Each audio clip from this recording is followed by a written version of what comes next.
ले बेटा, अगर कोई कारोबार करना चाहे तो कितने तरह से कारोबार किया जा सकता है? अच्छा, जिससे पूछूं। हाँ मेरे बच्चे बताएं। तीन तरह से करके किस किस तरह से किया जा सकता है? सोल ट्रेडर की क्या निशानी होती है? जो गवर्नमेंट है लेबर से सारी लाइबिलिटी उसकी होती है, अनलिमिटेड लाइबिलिटी होती है उसके मेन अंदर। एक चीज बताओ बस, जो सबसे मेन थी, जो सबसे पहले डिस्कस की एक थी। बंदा एक एक एक मालिक होता है उसमें। कंपनी कंपनी में क्यों बनाते हैं लोग? अनलिमिटेड लाइबिलिटी से बचने के लिए, यही था ना मेरे बच्चे। तो उसमें लाइबिलिटी हमारी कैसी हो जाती है बड़ा? लिमिटेड हो जाती है। उसके बाद बेटा आप बताएं, अगर दो लोग कोई कारोबार करना चाहते हो तो बताएं। आपसे पीछे ये जो ग्रीन कलर, हाँ। अगर दो लोग कारोबार करना चाहें तो इन तीनों में से किस तरह से कारोबार कर सकते हैं? ये जो आप कंप्लीट आपका कंपनी भी बना सकते हैं, पार्टनरशिप भी कर सकते हैं, और कंपनी भी, सोल ट्रेडर भी हो सकता था, कल हमने डिस्कस किया था, अगर एक को मार दे हो सकता था।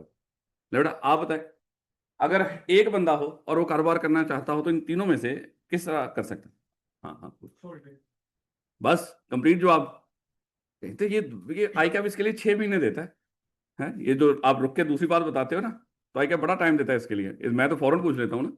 है, दुआ करो कि फ्रीक्वेंसी बढ़ जाए आई कैप में एग्जामिनेशंस की, वो 3-4 दफा लिया करें कैफ के पेपर। फिलहाल तो आपको पता 6 महीने बाद होते हैं, इसलिए यहाँ पे रिस्क के कोई चांस है ही नहीं। हमने लेना ही नहीं रिस्क इस चीज़ का।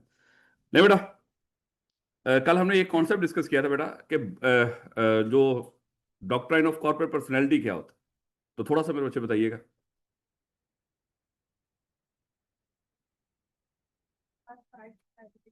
बिल्कुल मेरे बच्चे, शाबाश। याद करें, कल हमने डिस्कस किया था concept of doctrine of corporate personality. उसमें हमने ये डिस्कस किया था कि जिस दिन कंपनी रजिस्टर्ड हो जाए, इस अच्छा रजिस्ट्रेशन के लिए कोई और लफ्ज भी बोला जा सकता है। इनकॉर्पोरेशन एक ही बात है, चाहे इनकॉर्पोरेशन का लफ्ज बोल दो चाहे रजिस्ट्रेशन का लफ्ज बोल दो। तो जिस दिन कंपनी रजिस्टर्ड हो जाए या इनकॉर्पोरेट हो जाए तो वो खुद एक पर्सन बन जाती है। इस पर्सन के भी वही राइट्स एंड ऑब्लिगेशंस होते हैं जो आम इंसानों के होते हैं। ऐसे ही था मेरे बच्चे कुछ।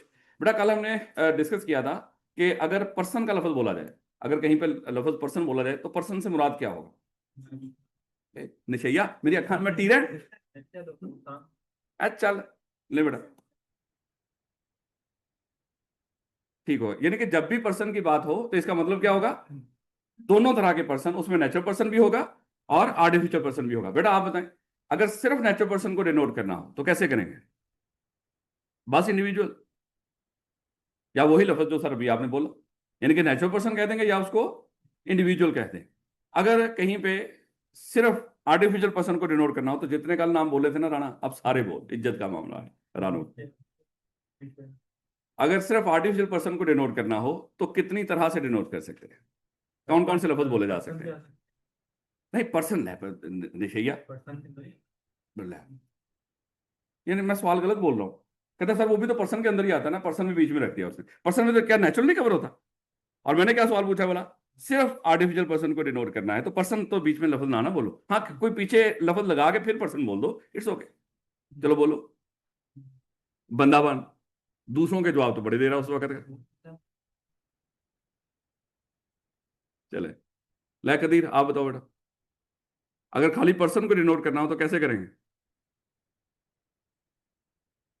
ठीक हो गया ये भी, सही है। आगे ये क्या है नशे है, कुछ और बोल। ये कल आया नहीं सर। बेटा आप बताएं। कंपनी और पार्टनरशिप के लिए भी पड़ता ओए की है तू मतलब है ना, लग रहा है कि सानू आंदा होंदा को नहीं। चलो तो काम पार्टनरशिप से भी डिनोट कर सकते हैं पर्सन से। हाँ हम पढ़ेंगे जाके बचपन में, वापस आएंगे, क्योंकि अभी हम कुछ एरिया छोड़ के है ना बचपन वाले चैप्टर, जो पिछला हमारा बी लॉ का पोर्शन था, हम वहां पे पढ़ेंगे पार्टनरशिप को भी पर्सन नहीं होती। हाँ आपके टेक्स्ट में पर्सन होती है, ये ना हो के कल सारे इमरान शाह साहब से पंगा लेके बैठे हैं। ये सिर्फ हम लॉ जब पढ़ रहे हो तो यहाँ की बातें सिर्फ यहीं पे रखनी है आप लोगों ने। ये टैक्स वाले, ये जो होता है जो पार्टनरशिप वगैरह होती है पर्सन नहीं होती। कोई कोई और बंदा कोई कल की बातें जी बेटा आप बता दें। है। हाँ हाँ कंपनी कह दो, इसको लीगल पर्सन कह दो या लीगल पर्सनैलिटी कह दो, है या आर्टिफिशियल पर्सन कह दो, तो इस तरह हम कंपनी को डिनोट कर सकते हैं। बेटा आप बता दें, कल हमने कुछ करेक्टरिस्टिक्स डिस्कस करना शुरू की थी कंपनी की, उसकी कोई दो करेक्टरिस्टिक्स बता दो। हाँ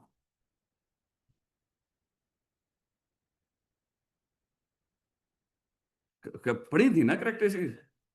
लिमिटेड लायबिलिटी होगी। हाँ, लाइबिलिटी लिमिटेड होगी, अगरचे ये इस तरह भी नहीं पढ़ा था लेकिन फिर भी।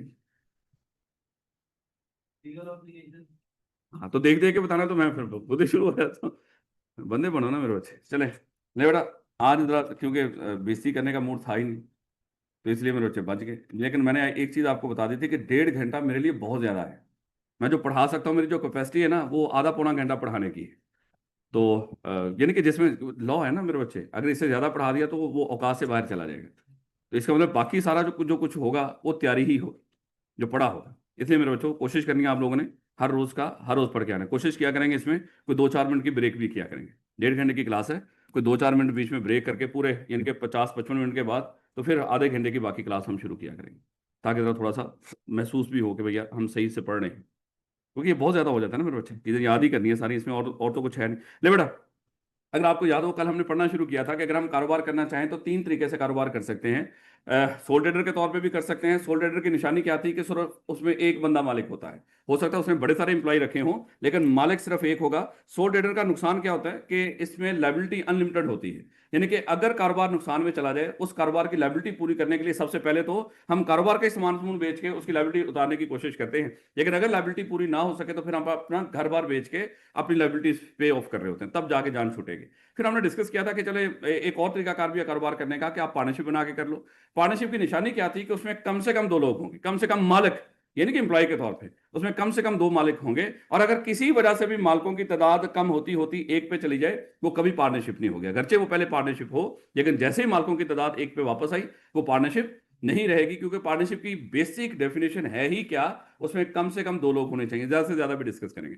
फिर हमने इसमें भी सेम वही मामला था कि अगर कोई कारोबार लॉस में चला जाए तो जो पार्टनर्स होंगे उनकी लायबिलिटी कैसी होगी, बोला अनलिमिटेड होगी। फिर हमने डिस्कस किया था ये जो अनलिमिटेड लायबिलिटी वाला, ये बहुत बड़ा नुकसान है। लोगों ने अपने घर बार बीवी बच्चों के लिए जो कुछ बनाया होता है, वो कारोबार के चक्कर में सारा कुछ ही खो देते हैं। तो इस तरह के मामला से बचने के लिए एक नया कॉन्सेप्ट इंट्रोड्यूस करवाया गया बड़ों की तरफ से। क्योंकि आपको पता है कि जो तगड़े लोग हैं वो किसी तरीके से कारोबार करना चाह रहे होते हैं। जितने सफेद पोश लोग हैं, तगड़े लोग, सफेद पोश ने लफ्ज बोले, जितने तगड़े लोग हैं जब वो कारोबार करते हैं उनके कारोबार डूब जाते हैं, लेकिन घर पे कभी कोई आंच नहीं आती। और गरीब का जब कोई कारोबार डूब जाता है तो बेचारे की गाय भैंसे सब कुछ बिक जाता है, क्योंकि दोनों में फर्क है कारोबार करने में। तो यहाँ पे मेरे से जब अमीर कारोबार करता है तो हमने डिस्कस किया था वो कैसे कारोबार करता है, वो कंपनी बना के कारोबार करता है। और हमने कल डिस्कस किया था कि जब हम कंपनी बना के कारोबार कर रहे हो, जब हम कंपनी बना के कारोबार कर रहे हो, तो कंपनी बना के मेरे बच्चे अगर कुछ लोग कारोबार करें, तो याद करें कल हमने डिस्कस किया था कि जिस दिन ये कंपनी रजिस्टर्ड होती है, बनती उस दिन है। इसके लफ्ज ही उस दिन कंपनी बोला जाता है जिस दिन ये रजिस्टर्ड हो जाती है या इनकॉर्पोरेट हो जाती है। तो इसके लिए कोई खास कानून था जिसमें ये रजिस्टर्ड होगी या इनकॉर्पोरेट होगी? कंपनी एक्ट 2017, कंपनी एक्ट 2017 मेरे बच्चे ये कानून है जिसके तहत कंपनियां बनती और रजिस्टर्ड होती हैं और चलती हैं। फिर हमने डिस्कस किया था कि जिस दिन ये कंपनी रजिस्टर्ड होगी, इनकॉर्पोरेट होगी, ये कंपनी खुद एक इंसान बन जाएगी, ये खुद एक इंसान बन जाएगी। और ये इंसान भी बिल्कुल वैसा ही इंसान है जिस तरह आम इंसान है कानून की निगाह में। लेकिन ये भी हमने डिस्कस किया था, कानून की निगाह में ये इंसान भी बिल्कुल, ये ना हो कि घर वाले में जाके तुम पंगा लेता हो, कंपनी को इंसान मानो, उनको इनसे क्या लेना देना भैया है। लेकिन जो भी है, ये याद रखना, हमने डिस्कस किया था कि कानून की निगाह में ये क्या है, ये इंसान ही है। और इस इंसान के जो भी मामलात होंगे, याद करें हमने डिस्कस किया था, उसके लिए ये खुद जिम्मेदार है। क्योंकि किसी कानून के तौर पे, कानूनी तौर पे कोई एक इंसान किसी दूसरे इंसान के किसी भी उसके एक्ट के लिए जिम्मेदार नहीं होता। यही बेसिक कानून है कि हर कोई बंदा अपने किए का खुद भुगतेगा। तो यहां पे अगर ये इंसान, ये कंपनी कुछ भी करती है तो याद रखना ये खुद जिम्मेदार होगी, क्योंकि कानून ने इसको खुद इंसान बना दिया। इसके मालिक जिम्मेदार नहीं होंगे, किसी भी सूरत में इसके मालिक जिम्मेदार नहीं होंगे। हाँ, कुछ कंपनियों में हुआ भी करते हैं, लेकिन वो हमारे सिलेबस में डिस्कस ही नहीं होंगे। याद रखेंगे मेरे बच्चे, क्योंकि कुछ अनलिमिटेड लायबिलिटी वाली कंपनियां भी तो होती है ना। अनलिमिटेड लायबिलिटी वाली कंपनी हमारे सिलेबस में कहीं पे जिक्र आएगा, लेकिन वैसे उसकी कोई डिस्कशन ही नहीं होगी। नहीं बेटा, उसके बाद कल हमने डिस्कस करना शुरू किया था कि एक कॉन्सेप्ट था डॉक्ट्रिन ऑफ कॉर्पोरेट पर्सनैलिटी का। ये तो हमने सारी छोटी छोटी बातें थी, ये तो सारी हमने डिस्कस कर ली थी। इसमें कोई ऐसा कोई चीज़ हो जो पूछना चाहते हो आप लोग? ये जो छोटे छोटे पॉइंट्स हैं शुरू के अंदर के सोल ट्रेडर, वो 3 पैराग्राफ लिखे हुए ना आपकी उसके अंदर, जो पहले तो 3 छोटे छोटे पैराग्राफ लिखे हुए, उसमें बस ये सारा पार्टनरशिप का भी उसमें बताया हुआ, इंडिविजुअल्स का ये जो। बात पूरी करनी। हाँ हाँ, नहीं नहीं, पूछें। सर आपने कल कहा था कि अगर पार्टनरशिप में कोई पार्टनर आगे पीछे हो गया, नहीं, मर गया पूरा लफ्ज बोलना। ठीक है, तो वो मरना है sole सबने यार, तो trader डरता था, क्यों? हाँ, तो वो बिजनेस सोल ट्रेडर कहलाएगा। तो इस केस में लिखती होगी। लेकिन अगर मालिक एक ही रह जाएगा पीछे, तो जो मरे हुए पार्टनर ने तो कुछ अपना इन्वेस्ट किया जब होगा। उसका आखिरी सांस निकला था ना, उस वक्त तक जितने भी मामलात हुए थे, तो वो जो प्रॉपर्टी छोड़ के मरा है ना, वो जिम्मेदार होगी उसकी। लेकिन जब उसका आखिरी सांस निकल गया, अल्लाह माफ करे, उसके बाद के लिए वो जिम्मेदार नहीं। उसकी प्रॉपर्टी जो छोड़ के गए, उस जिम्मेदारी, क्योंकि प्रॉपर्टी तो साथ लेके नहीं जाते, ऐसे ही है ना, वो तो छोड़ के जाते हैं। तो हम पढ़ेंगे, यही बिजनेस लॉ के अंदर सारी चीजें पढ़नी है। इवन देन बात का, जब कोई बंदा कॉन्ट्रैक्ट कर ले, कॉन्ट्रैक्ट करने के बाद मर जाए, जस्ट एग्जाम्पल वैसे अज्यूम कर लो, ये सामने घर है किसी का, एक सेकंड, वो मर गया है, अज्यूम कर लो वो मर गया है, और आपका उसके साथ एक घर खरीदने का कॉन्ट्रैक्ट हुआ था, कॉन्ट्रैक्ट करने के बाद वो मर गया है, क्या घर आपको मिलेगा? हाँ, यही हमने पढ़ना है, घर मिलेगा, वो घर साथ तो नहीं लेके गया है। तो ये चीजें मैं कह रहा हूँ कि अगर अगरचे ये रोजमर्रा की चीजें हैं, लेकिन जरा थोड़ा सा ये चीजें जाके डिस्कस करेंगे बिजनेस लॉ के अंदर, तो इससे कोई फर्क नहीं पड़ता। अगर वो मर गया, तो जब तक नहीं मरा था उस वक्त तक जितने भी मामला थे, उसकी प्रॉपर्टी जो छोड़ के मरा वो जिम्मेदार, और उसके बाद जाहिर बात है वो जिम्मेदार नहीं है। खैर, ये पढ़ेंगे मेरे बच्चे, ये थोड़ी सी कबल वक्त चीजें हैं, लेकिन पढ़ेंगे। Sir, sole trader is a type of business, but why in book they write as the law does not recognize the business? बेटा, ये इसलिए लफ्ज लिखा है कि बिजनेस तो है, लेकिन उस बिजनेस को इंसान नहीं माना जाता। इंसान के तौर पे लॉ रिकग्नाइज नहीं करता। लॉ उस बिजनेस के मालिक को रिकग्नाइज करता है कि वही इंसान है भैया। ये कारोबार, यानी कि आप दुकान खोल लो और आप ये कहेंगे ये दुकान इंसान है, ये आप गलत कह रहे हो। वो कारोबार है, और एफबीआर वाले बाकी सारे कवानीन उसको कारोबार ही मानते हैं, और इसलिए उसकी जो इनकम होगी वो इनकम फ्रॉम बिजनेस ही होगी। लेकिन मेरे बच्चे, कानून उस कारोबार को इंसान नहीं मानता। वो कहता है कि जब आप ये बनाओगे ना, कंपनी शंपनी बनाओगे, हम तभी इंसान मानते हैं, अदरवाइज इंसान नहीं मानते। या कुछ और भी जगह हैं जहां पे इस तरह का मामला हो जाता है। लेकिन खैर, वापस है। ले बेटा, कल हमने डिस्कस किया था कि डॉक्ट्राइन ऑफ कॉर्पोरेट पर्सनैलिटी क्या है। याद करें यही बात कि जब कंपनी रजिस्टर्ड हो जाए, कंपनी इंसान बन जाती है, और वो इंसान बिल्कुल आम इंसानों की तरह है, और उस इंसान के भी वही राइट्स एंड ऑब्लिगेशंस होते हैं जो आम इंसानों के होते हैं। यही बात डिस्कस की थी। और ये मेरे बच्चे, ये यहाँ से चीजें शुरू हो जाती हैं पूछने पाछने वाली। पीछे पूछ सकता है, लेकिन यहाँ से चीजें शुरू होगी। एक लाइन भी फजूल नहीं होगी आपके पूरे सी लॉ के अंदर। ये जो कंपनी लॉ का पोर्शन पढ़ो या बिजनेस लॉ का भी पढ़ो, एक लाइन, एक लफ्ज भी फजूल नहीं। किसी लाइन के ऊपर, किसी लफ्ज के ऊपर वो सवाल बना दे। कभी ना सोचना ये चीज शायद यहाँ से क्यों पूछेगा, ये तो बड़ी आसान लिखी हुई है। तो मेरे बच्चे, मैंने आपको बता दिया, कानून है, इसमें हर लफ्ज का आपको पता होना चाहिए। ये बातें सारी कल हमने डिस्कस कर ली थी कि जहां पे भी हमारे यहाँ पे पूरे लॉ के अंदर लफ्ज पर्सन लिखा है, तो हमेशा दिमाग में रखना है इसमें नेचुरल पर्सन भी आएगा और आर्टिफिशियल पर्सन भी आएगा। हाँ, फिर कुछ चीजें होंगी सिर्फ नेचुरल पर्सन के लिए, तो वहां पे लफ्ज या तो नेचुरल पर्सन बोला जाएगा या इंडिविजुअल बोला जाएगा। या कुछ चीजें होंगी सिर्फ आर्टिफिशियल पर्सन के लिए, तो उसके लिए लफ्ज क्या बोला जाएगा? Artificial person. सिर्फ आर्टिफिशियल पर्सन के लिए अगर हो, तो आर्टिफिशियल पर्सन, लीगल पर्सनैलिटी या कंपनी, कुछ इस तरह के अल्फाज बोले हैं। या एक और लफ्ज भी होता है जो और बोला जाता है, कॉर्पोरेशन, तो कॉर्पोरेशन का लफ्ज भी बोला जा सकता है। नहीं बेटा, उसके बाद अगर आपको याद हो, कल हमने पढ़ने शुरू किए थे मेरे बच्चे ये करेक्टरिस्टिक्स। देखो, एक चीज मैं फिर आपको दोबारा बता दूं कि मेरी ये कोशिश होती है कि इतनी दफा चीजें रिपीट करें, इतनी दफा चीजें रिपीट करें कि मेरा ये सब्जेक्ट आपकी क्लास में ही तैयार हो जाए। आप बाकी सब्जेक्ट्स पे फोकस करें। इस सब्जेक्ट को कोशिश यही होती है कि मैक्सिमम अगर दिल करे कोई आधा पौना घंटा घर घर जाके दे दो, अदरवाइज इंशाल्लाह हम इस सब्जेक्ट को ये इसी 1.5 घंटे के अंदर ही तैयार करेंगे। ज्यादातर यही होगा इंशाल्लाह। ये ना कहना कि सर आप अभी शुरू है ना, अभी इस तरह की बातें कर रहे हो। नहीं मेरे बच्चे, ये जो यहाँ पे जिन बच्चों ने पहले बीलो पढ़ रखे हैं, तो वो ये बात थोड़ी बहुत जानते हैं। ये बेटा, क्योंकि मुझे आप पे यकीन नहीं, यकीन कर लो, मैं पहले दिन से बता रहा हूँ आपको, और आखिरी दिन तक आपको कहता रहूंगा कि मुझे आप पे कोई यकीन नहीं। चाहे आप कसम उठाएं, जो मर्जी करें, और आएगा भी नहीं। ये भी मैं आपको पहले से ही बता रहा हूं, क्योंकि आप लोग काबिल ही नहीं हो कि आप पे यकीन किया जाए। बच्चे हो ना, इसलिए कह रहा हूं। ले मेरे बच्चों, कल हमने करेक्टरिस्टिक्स पढ़ना शुरू की थी, और इसको फजूल ना समझिएगा। ये अभी तक ऐसा एरिया है जो टेस्ट नहीं हुआ, और जो एरिया टेस्ट ना हुआ वो आई कैप का बड़ा पसंदीदा होता है, क्योंकि आसान सी बातें हैं। याद रखिएगा, इसको वैसे भी ओवरऑल भी पूछ सकता है कि कैरेक्टरिस्टिक्स जितनी भी है कंपनी की वो लिस्ट कर दो। सारी तो नहीं लिखवाएगा, बड़ा सवाल बन जाएगा। लिस्ट करवा सकता है, मेन मेन पॉइंट्स 2-4 नंबर के। या हो सकता है कि वो एक एमसीक्यूज दे दे कि बताएं which of the following is a characteristics of the company or not. कुछ इस तरह का करके वो क्या कर सकता है, आपसे एमसीक्यूज भी पूछ सकता है। इसलिए बड़े ध्यान से मेरे बच्चे ये चीजें आपने पढ़नी है। ले बेटा, कैरेक्टरिस्टिक्स कल हमने डिस्कस करना शुरू की। सबसे पहले हमने पढ़ा था कॉन्ट्रेक्चुअल राइट्स एंड ऑब्लिगेशन। याद करके यहाँ पे हमने डिस्कस किया था, वैसे कल एक आम कॉन्सेप्ट भी डिस्कस किया था, क्योंकि अभी हमने लॉ नहीं पढ़ा हुआ काफी बच्चों ने। हमने डिस्कस किया था कि जब दो लोग आपस में कॉन्ट्रैक्ट करते हैं, जब दो लोग आपस में कॉन्ट्रैक्ट करें, लाजमी तौर पे उस दोनों इंसानों के अपने अपने राइट्स भी क्रिएट होते हैं और उन दोनों के ऑब्लिगेशन भी क्रिएट होते हैं। हमने डिस्कस किया था कि दुनिया में कोई ऐसा कॉन्ट्रैक्ट होता ही नहीं जो दोनों पार्टीज के राइट्स एंड ऑब्लिगेशन क्रिएट ना करे।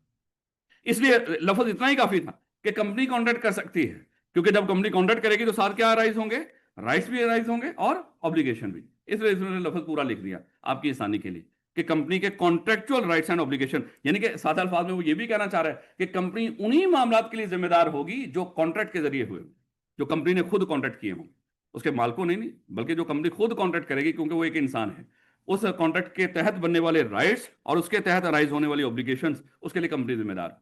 फिर हमने डिस्कस किया यानी कि मालिक जिम्मेदार नहीं होते। फिर हमने डिस्कस किया था कि डेट्स एंड लायबिलिटी, कंपनी इंसान है, आम इंसानों की तरह ये भी उधार ले सकती है, उधार पैसा भी ले सकती है, उधार पे सामान भी ले सकती है। दोनों सूरतों में मेरे हमने डिस्कस किया कि उधार वापस कौन करेगा, ये कंपनी खुद वापस करेगी, इसके मालिक वापस नहीं करेंगे, क्योंकि मालिकों का इससे कोई लेना देना नहीं है। फिर हमने डिस्कस किया था कि अगर देखो ना, लायबिलिटी सारी की सारी आप कंपनी के सर पे डाल रहे हो कि कंपनी अपनी लायबिलिटी से खुद जिम्मेदार होगी, उसके मालिक जिम्मेदार नहीं होंगे। तो फिर एक और बात भी आ गई बीच में कि कंपनी के जो एसेट्स होंगे, कंपनी के जो एसेट्स होंगे उसकी मालिक कौन होगी, वो कंपनी ही होगी।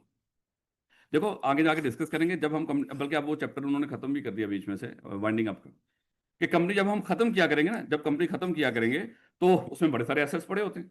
उन एसेट्स से सबसे पहले हम क्या किया करते हैं, लायबिलिटी पे किया करते हैं, जो उस कंपनी के सर पे जो लायबिलिटीज होती है। लायबिलिटीज पे करने के बाद अगर कुछ बच जाए तो वो फिर बच्चे मालिकों के घर जाता है। अगर लायबिलिटी पे करने के बाद कुछ भी ना बचे तो मालिकों को कुछ नहीं मिलेगा। अगर लायबिलिटी पे करने के बाद भी लायबिलिटीज बच जाए तो वो भी मालिकों के घर में नहीं जाते। हाँ, अगर एसेट बच जाए तो वो मालिकों को मिलते हैं, वो उनको डिस्ट्रीब्यूट कर दिए जाते हैं। अगर लायबिलिटी बच जाए, इसके सर पे अगर अभी भी लायबिलिटीज रहती तो फिर क्या होना था बोला, वो ही जिम्मेदार थे बेचारे जिन लोगों ने पैसा लेना था, यानी कि वो नुकसान भुगतेंगे यहाँ पे। ऐसे ही था मेरे बच्चों। ले बेटा, तो कंपनी के एसेट्स का मालिक कौन होता है, लीगल ऑनर कौन होता है कंपनी के एसेट्स का, कंपनी खुद होती है। तो मालिक किस चीज के, यानी कि जो वो मेंबर्स हैं वो किस चीज के मालिक होते हैं, शेयर्स के।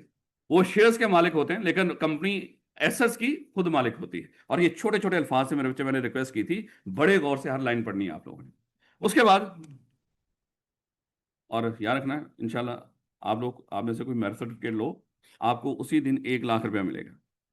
उस दिन का सूरज ग्रुप होने से पहले पहले आपको 1 लाख इन कैश मिलेगा। तो कितना होगा, देखो आसान आसान बातें हैं ना, है? तो हिम्मत मारो, कुछ भी हो सकता है। और याद रखना, जिसका मैरिज सर्टिफिकेट आता है उसको, उसने कभी ख्वाब में नहीं देखा होता कि मेरा मैरिज सर्टिफिकेट आएगा, कभी सोचा भी नहीं होता उसने। ये अल्लाह ताला की तरफ से देन होती है, तो मिल जाता है। इसलिए कभी ये ना सोचा करें कि शायद मैं ही, देखो R1 की अगर हम बात करें, ये लास्ट से लास्ट अटेम्प्ट में जब R1 का मैरिज सर्टिफिकेट आया था यहाँ से, अब मेरा ख्याल है कि 25 या 30 स्टूडेंट थे राणा काशिफ साहब के पास, उनकी क्लास में। और लोगों ने तो सैकड़ों सैकड़ों बच्चे भी पढ़ाए, अज्यूम कर लो। तो कोई अज्यूम कर सकता है कि इन्हीं इन्हीं 25 बच्चों में से किसी का मैरिज सर्टिफिकेट आना, उस बच्चे को भी नहीं पता था बेचारे को। तो सर समझा रहा होता हूँ कि मेरे बच्चे ये ना सोचा करें, कभी भी नहीं आपने ये सोचना कि ये चीज़ नहीं हो सकती। जब थोड़ा सा बड़ा सोचोगे तो कम से कम पास वाला मामला तो हो ही जाएगा ना। हम यहाँ पे तड़प रहे हैं, पता नहीं पास नहीं होना करेंगे सर। अभी भी दिल से यही आवाज़ आई थी, सर मैरिज सर्टिफिकेट का कह रहे हो, पता नहीं पास भी हो जाए तो बड़ी बात है, ये पेपर ही बहुत बड़ा हो गया। क्या ये पेपर जो बहुत बड़ा हुआ है सिर्फ आपके लिए हुआ है, बाकी सब आप भी आधा ही पेपर देंगे? ऐसा नहीं होगा मेरे बच्चे, ये सबके लिए पेपर बड़ा हुआ है। तो इसमें आप परेशान ना होइएगा, आप हिम्मत कीजिएगा इंशाल्लाह। ले बेटा, right to receive from debtors, याद करें फिर हमने डिस्कस किया था कि कंपनी क्या कर सकती है, कंपनी उधार पे सामान भी बेच सकती है। इंसान है, वो बेचेगी चीजें अपनी। और जिस बंदे को इन्होंने उधार पे सामान, मान लो कि ये मिस्टर ए है, मिस्टर ए ने इस कंपनी का 1 मिलियन पे करना था, तो याद करें कल हमने डिस्कस किया था कि क्या कंपनी का कोई शेयर होल्डर जाके इस मिस्टर ए को कह सकता है, चलो भैया तूने इस कंपनी का 1 मिलियन देना है, मैं कंपनी का मालिक हूं, मुझे ये 1 मिलियन आप मुझे पे कर दो, क्या ऐसा हो सकता है? और अगर ये मिस्टर ए गलती से पे कर दे तो याद करें कल हमने डिस्कस किया था इसके कॉन्सिक्वेंसेस क्या होंगे वाला, कंपनी कहेगी भैया तू होता कौन है उसको पैसे, उनको पैसे देने वाला, और उनका हमारे से ताल्लुक ही क्या है इस तरह। आप हमारा 1 मिलियन हमें पे करो, वो जाने आप जाने, हमें इससे कोई लेना देना नहीं है।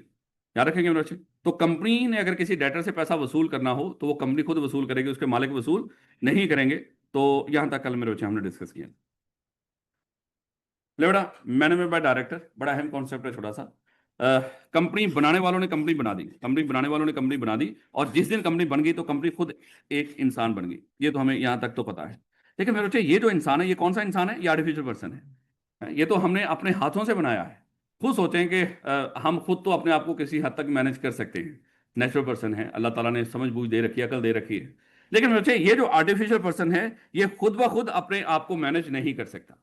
किसी भी चीज को मैनेज करने के लिए लाजमी तौर पे मैनेज करने के लिए, देखो पर्सन तो बड़े हैं, अभी हमने डिस्कस किया था, आर्टिफिशियल पर्सन भी हो सकता है और नेचुरल पर्सन भी हो सकता है, पर्सन तो बड़े हो सकते हैं। लेकिन मेरे बच्चे, कानून कहता है ये जो आर्टिफिशियल पर्सन है, इसको मैनेज करने के लिए लाजमी तौर पे सिर्फ नेचुरल पर्सन ही होने चाहिए। कंपनी को मैनेज करने के लिए कौन से लोग होने चाहिए? नेचुरल पर्सन होने चाहिए। कंपनी को कभी कोई कंपनी किसी भी सूरत में मैनेज नहीं कर सकती। याद रखोगे इस बात को। Yes sir. मैनेज करने के लिए हमेशा कौन होंगे? हाँ, कंपनी किसी दूसरी कंपनी की 100% शेयर होल्डर हो सकती है। एक सीएफई एक कंपनी है, सीएफई ने आईकैप खुद एक कंपनी बनाई है, अज्यूम कर लो आईकैप लिमिटेड खुद एक नई कंपनी बनाई है, सीएफई अकेली सीएफई उसकी मालिक है। लेकिन उसके बावजूद वो जो आईकैप लिमिटेड है, उसको भी मैनेज करने के लिए क्या चाहिए होंगे? Natural person. याद रखोगे मेरे बच्चे इस बात को, कि कंपनी की जो मैनेजमेंट होती है वो हमेशा किनके हाथों में होती है? नेचुरल पर्सन के। अब अगली बात आएगी कि सर, ये जो मैनेजमेंट है, ये जो आप कह रहे हो कि कंपनी की जो मैनेजमेंट है ये नेचुरल पर्सन करेंगे, लेकिन ये होते कौन है और आते कहां से हैं? ये जो मेरे बच्चे कंपनी की जो मैनेजमेंट जिनके हाथों में होगी, उनके लफ्ज हम बोला करेंगे डायरेक्टर्स, बोर्ड ऑफ डायरेक्टर। चाहे इसके लिए लफ्ज डायरेक्टर बोल दो, चाहे इसको बोर्ड ऑफ डायरेक्टर बोल दो, चाहे लफ्ज खाली बोर्ड बोल दो, चाहे बीओडी बोल दो, तो ये आपकी मर्जी है। बोर्ड ऑफ डायरेक्टर को बीओडी बोल दो, बोर्ड बोल दो, खाली डायरेक्टर्स बोल दो, बोर्ड ऑफ डायरेक्टर्स बोल दो, इससे कोई फर्क नहीं पड़ता। तो कंपनी की मैनेजमेंट किसके हाथ में होगी? बोर्ड ऑफ डायरेक्टर्स के। और बोर्ड ऑफ डायरेक्टर में आर्टिफिशियल पर्सन भी आ सकते हैं? किसी भी सूरत में नहीं, किसी भी सूरत में। क्या रखोगे मेरे बच्चों? अब दोबारा से देखो, हमने डिस्कस किया कि जब कंपनी बन जाती है, कंपनी खुद एक आर्टिफिशियल पर्सन है और ये कारोबार है, और ये कारोबार मेरे बच्चे हमने चलाना भी है। तो कंपनी को मैनेज करने के लिए, चलाने के लिए हमने डिस्कस किया कि मैनेजमेंट अपॉइंट होगी, और मैनेजमेंट में सबसे जो टॉप पे हायरार्की होती है वो कौन सी है? वो बोर्ड ऑफ डायरेक्टर्स है। और ये जो बोर्ड ऑफ डायरेक्टर्स हैं, अभी हमने डिस्कस किया कि ये हमेशा ये होंगे पर्सन ही, ये होंगे पर्सन ही, लेकिन ये कौन से पर्सन होंगे? Natural person. इसका मतलब क्या हुआ? वो लफ्ज बोलेगा कहीं पे जब डायरेक्टर्स की बारी आएगी कि डायरेक्टर्स कौन होंगे? इंडिविजुअल्स। किसको अपॉइंट करेंगे डायरेक्टर्स के तौर पे? इंडिविजुअल्स को, क्योंकि कंपनी तो अपॉइंट हो ही नहीं सकती डायरेक्टर। अब अगली बात आएगी कि सर, ये डायरेक्टर कहां से आएंगे? ये डायरेक्टर कहां से आएंगे? मान लो एक ये मिस्टर ए, बी और सी ने ये कंपनी बनाई थी, और अब कंपनी को चलाने के लिए मेरे से डायरेक्टर चाहिए। यही सबसे पहले याद रखना, एक चीज दिमाग में हमेशा रखना, कि ये जो डायरेक्टर हैं ये हमेशा शेयर होल्डर्स में से ही अपॉइंट होते हैं। ये जो डायरेक्टर्स हैं ये हमेशा कहां से अपॉइंट होते हैं? शेयर होल्डर में से ही अपॉइंट होते हैं। हाँ, आगे जाके हम डिस्कस करेंगे इसकी 4 एक्सेप्शंस हैं। कितनी एक्सेप्शंस हैं? सिर्फ 4 एक्सेप्शंस हैं, जहां पे शेयर होल्डर के अलावा कुछ और लोग भी डायरेक्टर बन सकते हैं। दोबारा, कंपनी एक आर्टिफिशियल पर्सन है, आर्टिफिशियल पर्सन को आर्टिफिशियल पर्सन मैनेज नहीं कर सकता, यानी कि दोनों ही मान लो कि बुत है, तो कैसे मैनेज करेंगे अपने आप को? वो उन्होंने एक वो बनाई थी, सीरीज बनाई थी, अ, वो यूसुफ अलैहिस्सलाम पे, शायद आप लोगों ने कभी देखी हो। तो क्या था उनका वो जो जिसकी वो पूजा किया करते थे, उसका नाम क्या था?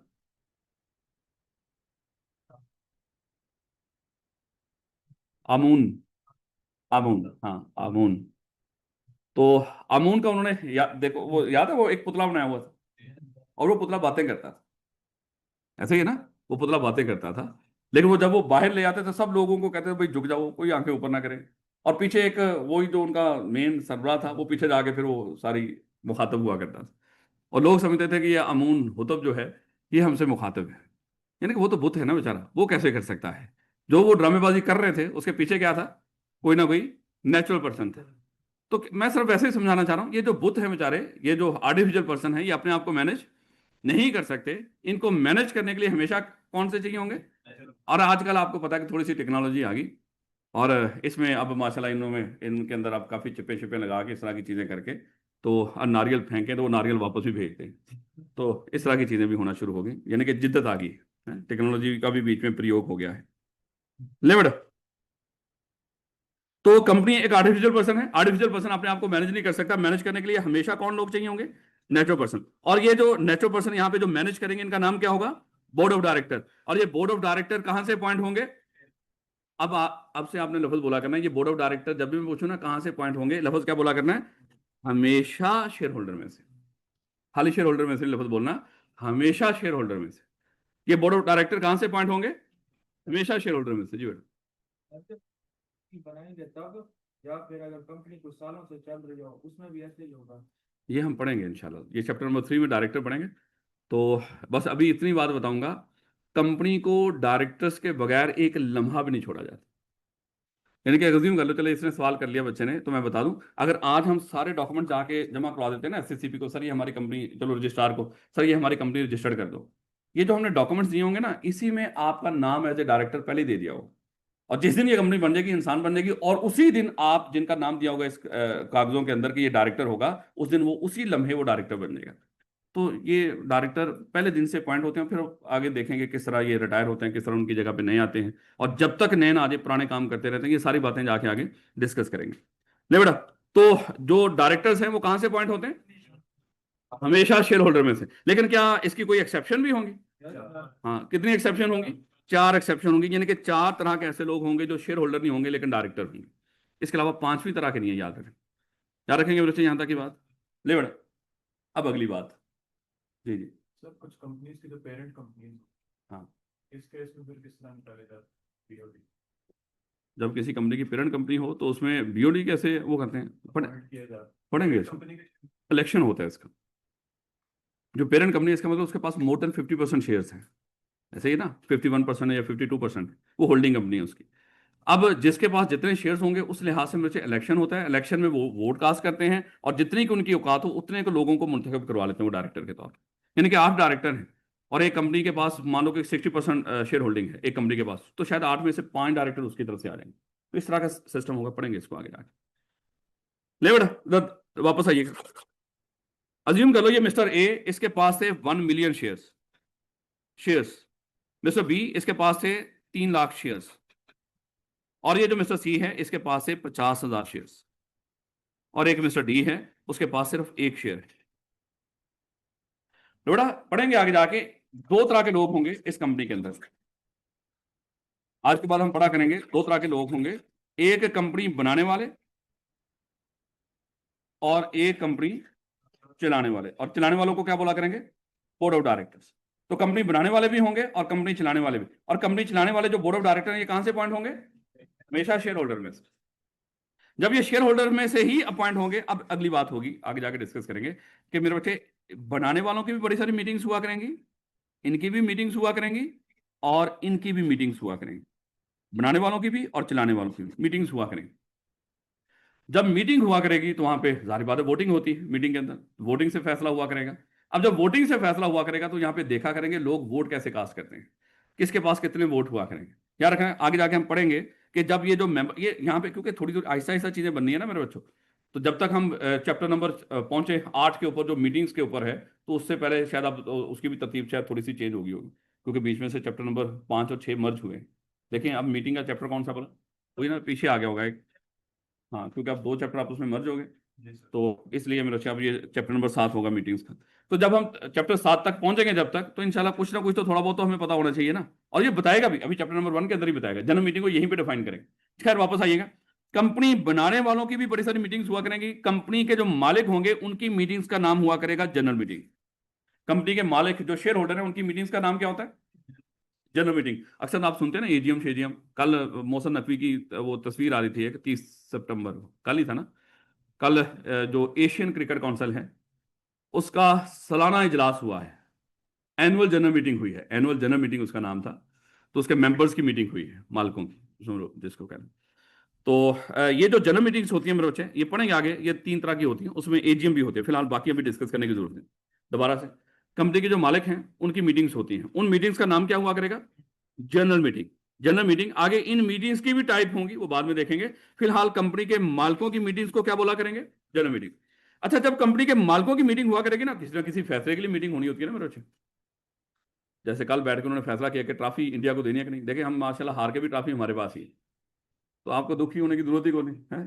तो ट्रॉफी माशाल्लाह यहाँ पे लाहौर में पड़ी हुई है, अगर किसी ने दीदार करना हो तो जाके कर ले। बेटा वापस आए, खैर लाहौर में नहीं होगी,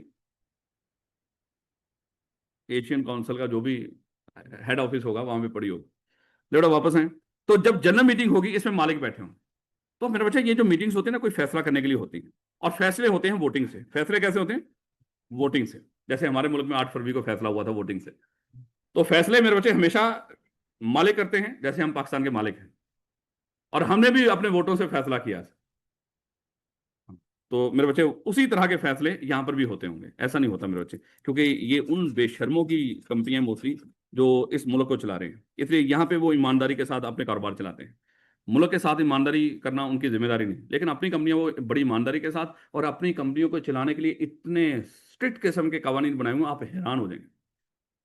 कंपनी में लिखा होगा कि जिस बंदे को फ्रॉड में या इस तरह के मामले में कभी कोई सजा हो चुकी होगी ना, कैद हो चुकी होगी, वो इतने सालों तक दोबारा कोई इस डायरेक्टर का ओहदा नहीं ले सकते। कोई 11-12 तरह के लोग होंगे जो डायरेक्टर नहीं बन सकते, और हमारे मुल्क के सारे सरबराह उन 11-12 में आते हैं। चाहे वो किसी अदालत का बड़ा हो, चाहे किसी फौज का बड़ा हो, चाहे किसी भी ओहदे का बड़ा हो, वो उन 11-12 में आते हैं।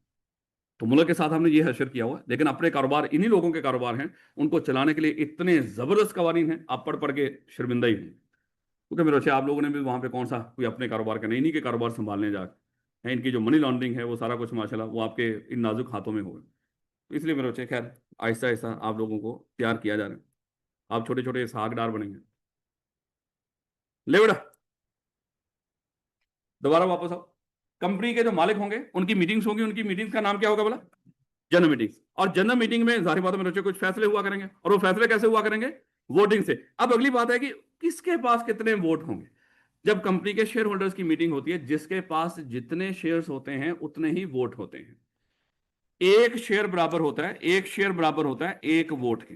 याद रखोगे मेरे बच्चे इस बात को? बाय डिफॉल्ट, हाँ कुछ और भी चीजें पढ़ेंगे आगे जाके, लेकिन बाय डिफॉल्ट एक शेयर बराबर है एक वोट। अब ये 4 लोग थे इस कंपनी के शेयर होल्डर, जब ये शेयर होल्डर्स की मीटिंग होगी आपस में बैठेंगे, मेरे बच्चे मुझे बताएं कि सबसे ज्यादा वोट किसके पास होंगे? मिस्टर ए के पास 1 मिलियन वोट हैं उसके पास। जब ये सारे लोग अपना वोट कास्ट करेंगे तो देखेंगे मेजोरिटी वोट उसके फेवर में पड़े हैं, उस मामले की जो भी फैसला करना था, या उसके अगेंस्ट में पड़े हैं। अगर फेवर में पड़ गए तो फैसला हो जाएगा, अगर अगेंस्ट पड़े तो फैसला नहीं होगा। और फैसला कैसे होगा? बाय मेजोरिटी, यानी कि अगर मोर देन 50% वोट फेवर में पड़ गए किसी मामले के तो वो फैसला हो जाता है। खैर वापस है, तो मालिकों की मीटिंग को जनरल मीटिंग बोलेंगे। जनरल मीटिंग में वोटिंग होगी, और वोटिंग हर मेंबर कास्ट करेगा, और कितने वोट कास्ट करेगा? जितने उसके पास शेयर्स होंगे। अब अगली बात आ गई मेरे अच्छे जो समझाने वाली है, यही शेयर होल्डर क्या बन के बैठे हुए हैं? डायरेक्टर्स। और अभी हमने डिस्कस किया कि डायरेक्टर्स की भी मीटिंग हुआ करेंगी, जिसको हम बोर्ड मीटिंग कहा करेंगे। डायरेक्टर्स की भी मीटिंग हुआ करेंगी, जिसको बोर्ड मीटिंग कहा करेंगे। अब बोर्ड मीटिंग में भी बैठ के फैसले हुआ करेंगे, और वहां पर भी वोटिंग हुआ करेगी, वहां पे भी वोटिंग हुआ करेगी। लेकिन यहां पे जो वोटिंग हुआ करेगी, यहां पे किसके पास कितने वोट होंगे? वही चार लोग जो शेयर होल्डर हैं, वो सारे के सारे डायरेक्टर भी हैं। आज जब ये बोर्ड मीटिंग में बैठे होंगे तो यहां पे किसी भी डायरेक्टर के पास कितने वोट होंगे कास्ट करने के लिए? तो कानून यहां पे कहता है कि डायरेक्टर सब बराबर होते हैं। शेयर होल्डर में डिफरेंस हो सकता है, वो जिसकी जितनी औकात उतने वोट कास्ट करेगा, लेकिन जब वो बंदा डायरेक्टर बन जाता है तो डायरेक्टर सब बराबर होते हैं, सब इक्वल होते हैं। हर डायरेक्टर के पास सिर्फ एक वोट होता है। अब ये बंदा कितने शेयर लेकर डायरेक्टर बना होगा? 1 मिलियन शेयर्स के साथ डायरेक्टर बना है। अब ये बंदा मान लो 3 लाख शेयर्स के साथ डायरेक्टर बना है, और ये बंदा सिर्फ एक शेयर के साथ डायरेक्टर भी है। वो जब जनरल मीटिंग में बैठा था तभी उसके पास एक ही वोट था, और जब डायरेक्टर्स की मीटिंग में बैठा हुआ है तब भी एक वोट, और वो इनके बराबर है। ये नहीं कि उसको बेचारों को मान लो कि वो जो बचपन में हमें कुर्सी मिला करती थी उस तरह की कुर्सी, और बाकी जो बड़ी बड़ी घूमने वाली कुर्सियों में बैठे होंगे। ये यहाँ पे जब यही शेयर होल्डर डायरेक्टर बनेंगे, सब क्या होंगे? बराबर।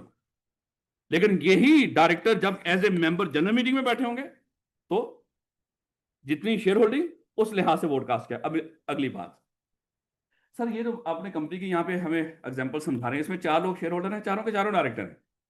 क्या ये नहीं हो सकता कि ये एक ही मीटिंग बुलाए, उसी में शेयर होल्डर वाले फैसले कर लें और उसी में डायरेक्टर वाले फैसले कर लें? ना ना मेरे बच्चे, ऐसा नहीं होगा। ये शेयर होल्डर हैं, जब ये डायरेक्टर बन गए तो अब इनके पास 2 ओहदे आ गए। ये शेयर होल्डर भी हैं और डायरेक्टर भी है।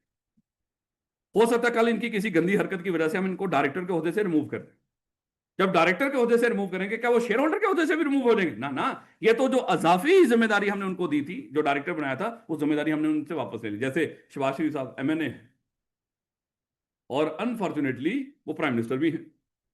हम बच्चे अज्यूम कर लो उसकी किसी हरकत की वजह, फिलहाल तो जो मर्जी हरकतें करे, आपको पता कि कोई उसको हाथ भी नहीं लगा सकता क्योंकि बाप जी का हाथ है उसके ऊपर। अब हुआ क्या, अज्यूम कर लो कि कल बाप जी जब हाथ उठाएंगे उसे, तो उसको उसके ऊपर फौरन से कोई केस बन के अदालत में आ जाए। आप देखेंगे क्योंकि पिछले जब का पाकिस्तान बना हुआ यही हुआ है, जैसे ही हाथ हटेगा तो शहबाज शरीफ के ऊपर अभी छोटू सा केस बनेगा कि एक टूल प्लाजा से गुजरा था, इसने वहां से मान लो कि वो जो क्या कहते हैं उसको, जो भी टोल टैक्स होता है वो पे नहीं किया, उसका केस बनेगा और शहबाज शरीफ को वहां से नाअहल करार दे दिया जाएगा। यानी कि सजा हो जाएगी उसको कि इसने जुर्म किया है, चाहे कैद ना हो लेकिन जुर्म तो किया है, साबित हो गया, और जिसके ऊपर जुर्म साबित हो जाए वो वजीर आजम नहीं हो सकता। याद है यूसुफ रजा गिलानी के साथ इस तरह हुआ था, उसको चंद सेकंड्स की सजा हुई थी और अदालत में खड़े खड़े कटारे में पूरी हो गई, लेकिन वो वजीर आजम नहीं रहा था, क्योंकि जो सजा याफ्ता बंदा होता है वो वजीर आजम नहीं रहता। जैसे अभी आपने देखा होगा पिछले दिनों में MNA MPs के साथ भी कुछ इस तरह का मामला हुआ। खैर, तो अज्यूम कर लो वो वजीर आजम के ओहदे से रिमूव होगा लेकिन MNA तब भी रहेगा। याद रखोगे इस बात को। तो सेम यहां पे अगर ये शेयर होल्डर ही डायरेक्टर बनेंगे, कल अगर इन्होंने कोई ऐसी हरकत की जिसकी वजह से डायरेक्टर के ओहदे से इनको रिमूव किया जाएगा, ये डायरेक्टर के ओहदे से रिमूव होंगे लेकिन शेयर होल्डर तब भी रहेंगे। क्योंकि कहना बताना ये चाह रहा हूं, मान लो कि मैं इस कंपनी का शेयर होल्डर हूं CFE का, अगर मुझे डायरेक्टर बनाया गया तो मेरे सर पे एक और जिम्मेदारी डाल दी गई है कि राणा साहब आप डायरेक्टर भी हैं। और कल अगर मैंने ये जिम्मेदारी सही पूरी ना की तो मुझे डायरेक्टरशिप के ओहदे से रिमूव किया जाएगा, तो सिर्फ डायरेक्टरशिप के ओहदे से रिमूव किया जाएगा, वो जिम्मेदारी मेरे सर पे जो डाली थी वो वापस ले ली जाएगी, लेकिन शेयर होल्डर में तब भी रहूंगा। बताना ये चाह रहा हूं डायरेक्टर और शेयर होल्डर ये दोनों में फर्क होता है। अगर ये चारों लोग शेयर होल्डर हैं, चारों के चारों डायरेक्टर हैं, ये नहीं कर सकते कि एक ही मीटिंग बुलाएं उसमें डायरेक्टरों वाले फैसले भी कर लें और शेयर होल्डर वाले फैसले भी कर लें। शेयर होल्डर के फैसले करने के लिए जनरल मीटिंग बुलाई जाएगी और डायरेक्टर्स के फैसले करने के लिए बोर्ड मीटिंग बुलाई जाएगी। हाँ, ये सारे हमारे कॉन्सेप्ट रुल जाएंगे उस वक्त जब सिंगल मेंबर कंपनी पढ़ेंगे, लेकिन वो पढ़ेंगे नहीं, उसमें सिर्फ एक लाइन पढ़ेंगे, वो जाके देखेंगे, क्योंकि सिंगल मेंबर बेचारा क्या डायरेक्टर क्या शेयर होल्डर, वही शेयर होल्डर वही डायरेक्टर वही सारा कुछ है माई बाप, तो उसके लिए लफज पढ़ेंगे हम आगे जाके। ये थोड़ी सी समझ आई इस बात की नहीं बेटा, जरा देखिएगा। कहता है companies are manage by their director, यानी कि कंपनी को मैनेज कभी भी शेयर होल्डर नहीं करते। अब आप कहेंगे सर कैसी बात कर रहे हैं, अभी तो आपने कहा कि शेयर होल्डर ही मैनेज कर रहे हैं, वो शेयर होल्डर के तौर पे मैनेज नहीं कर रहे।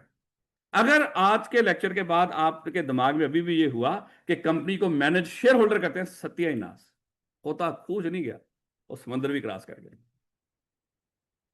डोनाल्ड ट्रंप के साथ बैठा हुआ है खोता, अगर आपने ये हरकत करते। दोबारा, कि कंपनी को मैनेज कौन करता है, डायरेक्टर। हाँ, ये डायरेक्टर शेयर होल्डर में से भी आ सकते हैं, वो 4 एक्सेप्शन में से भी आ सकते हैं, लेकिन अगर शेयर होल्डर में से कोई बंदा कंपनी को मैनेज करने के लिए आगे बढ़ेगा तो एज ए डायरेक्टर, वो शेयर होल्डर नहीं होगा उस वक्त। हाँ, शेयर होल्डर भी है वैकेंट पे, लेकिन मैनेज करने के लिए डायरेक्टर ही होगा। लफज क्या बोलेंगे उसके लिए, डायरेक्टर। कहता है who should be member of the company, जो मेंबर होना चाहिए एज वेल, ये चीजें कहता है कि who should be member of the company as well, यानी कि डायरेक्टर वही होगा जो कंपनी का मेंबर होगा, यानी कि डायरेक्टर के लिए कंपनी का मेंबर होना जरूरी है, लेकिन इसकी कितनी एक्सेप्शन है, 4 एक्सेप्शन है।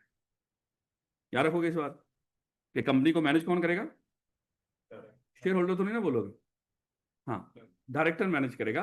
ये डायरेक्टर कहां से आते हैं, शेयर होल्डर में। क्या इसकी कोई एक्सेप्शन भी है, हाँ एक्सेप्शन भी है, कितनी, 4, ये पढ़ेंगे चैप्टर 3 में। तो बेटा कहता है जो छोटी कंपनियां होती है, जैसे अभी यहाँ पे ये छोटी सी कंपनी है, हमारे पास 4 लोग हैं बस शेयर होल्डर, कहता है जो छोटी कंपनी होती है the shareholder and director may be the same individuals. अब देखो यहाँ पे लफज पर्सन नहीं बोला उसने, ध्यान रखना ना, जो लफज पढ़ रहे हो अगर उसका मतलब ही ना पता हो तो सत्य ही नाश। यहां पे लिख सकता था मे बी द सेम पर्सन, अगर पर्सन होता तो उसको जाके फिर आगे क्लियर करना पड़ना था, वो भाई मुझसे गलती होगी मैंने पर्सन बोल दिया, क्योंकि डायरेक्टर तो कभी पर्सन हो ही नहीं सकते। अगर पर्सन में दोनों कवर होते हैं ना, वो इंडिविजुअल्स होते हैं। हाँ, कहीं बोल दे तो दिमाग में रखना उसका यहां पे लफज जो बोलने का मतलब होगा वो नेचुरल पर्सन ही होगा। याद रखोगे इस बात चौधरी। कहता कि in small companies the shareholder and director may be the same individual, but in large company director might hold a small proportion of the shares or even no shares at all. यानी कि जो बड़ी कंपनियां होती उसमें हो सकता है डायरेक्टर वो लोग बनते हैं जिनके पास बड़े थोड़े से शेयर्स होते हैं वो भी शेयर होल्डर बड़े थोड़े के, जैसे मान लो एक कंपनी उसमें लाखों शेयर होल्डर है, तो भैया किसी के पास ये थोड़ी होगा, किसी के पास 15% शेयर है 20% शेयर है, कम ही होंगे इस तरह के लोग। तो लोगों के पास मान लो कि 5%, किसी के पास बड़ा मर मरा के किसी के पास 1% या किसी के पास 2%, वो भी बड़े बड़े इन्वेस्टर्स के पास। इस तरह करके शेयर्स होते हैं बड़ी कंपनी में। तो वो लोग क्या बनेंगे, जाहिर बात है उसके डायरेक्टर बनेंगे। लेकिन हो सकता है, कहता है बड़ी कंपनियों में कुछ ऐसे लोग भी डायरेक्टर बन जाएंगे जिनके पास शेयर्स ही नहीं होंगे। ये कौन से लोग हैं?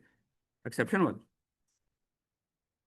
याद रखोगे। एक्सेप्शन वाले छोटी कंपनियों में भी आ सकते हैं, लेकिन बड़ी कंपनियों में तो मोस्टली, क्यों, आगे जाके हम पढ़ेंगे कि लिस्टेड कंपनी, उसमें इतने डायरेक्टर इंडिपेंडेंट होने चाहिए। अब जो इंडिपेंडेंट डायरेक्टर होंगे वो शेयर होल्डर हो ही नहीं सकते। बात समझ आ रही है कि नहीं? उसमें वो बाहर से, यानी कि 1/3 of director should be independent.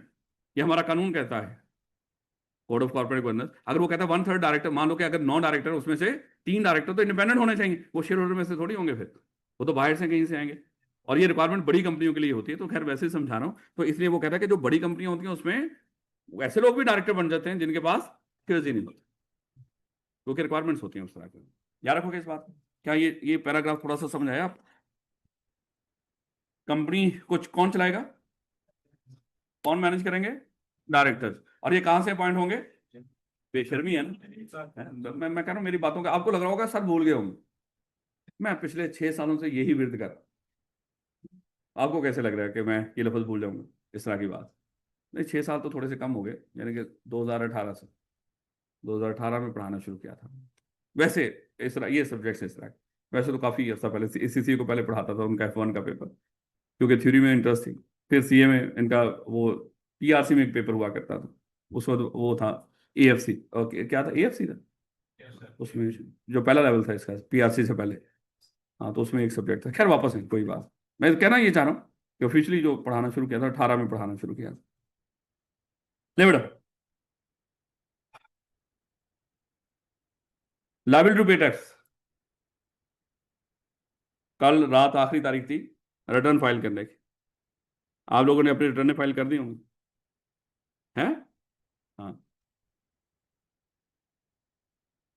किस किस ने, ईमानदारी से बताइएगा, किस किस ने रिटर्न फाइल की है? अरे बेशर्मा, वो यस वाले किधर गए? हाँ, किसी की रिटर्न फाइल की हो, ऐसे कह रहे हो? औकात देखिए अभी, हैं? हाँ, ये हो गया ना। चले खैर वापस। ले बेटा, हम अभी डिस्कस करते आ रहे थे, बेटा कल इंशाल्लाह जब आप कमाएंगे ना, तो आप कमाएंगे क्या, वैसे भी लाजमी नहीं कमाएंगे, कुछ ट्रांजैक्शन करनी होती है बाज़ बार, किसी बंदे ने कोई खरीदो फरोख्त करनी हो तो उसके लिए मजबूरी बन जाती कि फाइलर होना चाहिए बंदा। तो उसके लिए मेरे से ये रिटर्न वगैरह फाइल कर रहे थे। आपके पास इनकम ना भी हो तो तब भी आप रिटर्न फाइल कर सकते हैं। और दूसरे नंबर पे एक बच्चा, उसका मैसेज आया मुझे, सर मुझे एफबीआर की तरफ से मैसेज आया कि रिटर्न फाइल करो। एफबीआर का जो जनरल होता है एफबीआर के, उसके साथ। तो वो बच्चा बड़ा परेशान था। वो कहता सर मैं क्यों रिटर्न फाइल करूं, इसका क्या? मैंने उसको कहा कि इग्नोर कर दे। कहता नहीं नहीं सर, कोई तो वजह होगी। तो अब हो सकता है उसके पास कोई ऐसी इनकम आती हो, है जिसकी वजह से मैं कह रहा हूँ कि इग्नोर कर दे बेटा, तूने इसका क्या करना है। तो कहता है कि उन्होंने मुझे मैसेज क्यों किया है, क्या बाकी लोगों की सिमों पर भी मैसेज आते हैं? हैं? तो मैंने उसको समझा कि बेटा तेरे पास जब नहीं है तो चुप रह। है? तो उसने नीचे ये भी तो लिखा है ना कि अगर आप नहीं फॉलो करते इस तरह की चीजों में तो गोली मारो। लेकिन वो कहता कि नहीं, कोई वजह होगी, ये मुझे ही आया, घर में से किसी और को नहीं आया। तो खैर, तो मैंने उसको समझाया, लेकिन फिर वो कहता कहीं और से पता करके, मैं क्यों दसा देना। अच्छा, कई लोग ऐसे भी होता कहते तुम भी वो कंसल्ट करके दसो। भाई जो मैंने बताना था मैंने बता दिया। अब मैं तेरे लिए कहीं और भी कंसल्ट करूं, कर सकता हूं, लेकिन जो मैं बता रहा हूं वो गलत थोड़ी है। तू मुझ पे यकीन नहीं कर रहा, कहीं और से पूछ के बताऊंगा तो क्या हो सकता है अभी भी आपने अच्छे कंसल्टेंट से ना पूछा हो। तो ऐसे लोगों से फिर ज्यादा तो मेरे अच्छे कम्युनिकेट नहीं कर सकते। नहीं बेटा, 5 मिनट की ब्रेक।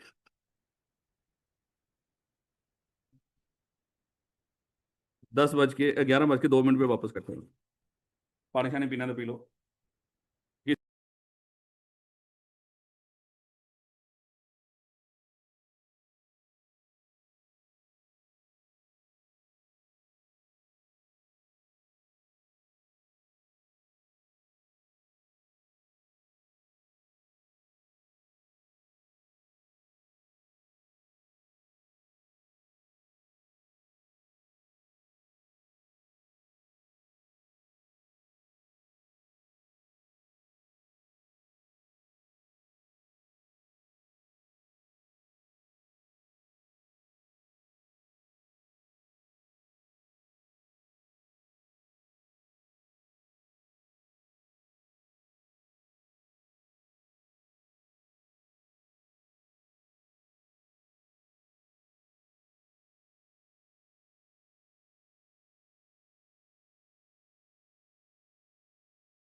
नहीं मेरे अच्छा,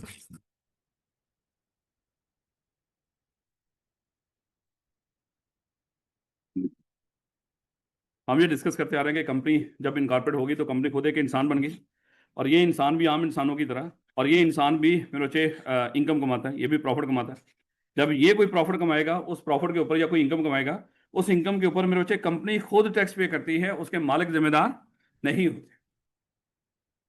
जब आप बड़े होंगे तो फाइनल में फिलहाल, क्योंकि आपका जो कैफ 2 है वो इंडिविजुअल और एओपी की टैक्सेशन का है, ये कंपनी की टैक्सेशन के बारे में बात नहीं करता। लेकिन जब बड़े होंगे तो आपको पता चलेगा उसमें कि 29% कंपनी जितना भी कोई प्रॉफिट कमाती है उसका 29% गवर्नमेंट को टैक्स के तौर पे पे करती है। ये फिक्स इसका रेट होता है। हाँ, कुछ कंपनियों को रिलैक्सेशन दी होती है उन्होंने, कुछ कुछ फील्ड में ज़्यादा भी होता है, जैसे ये टेलीकॉम वगैरह, इनके कुछ ज़्यादा भी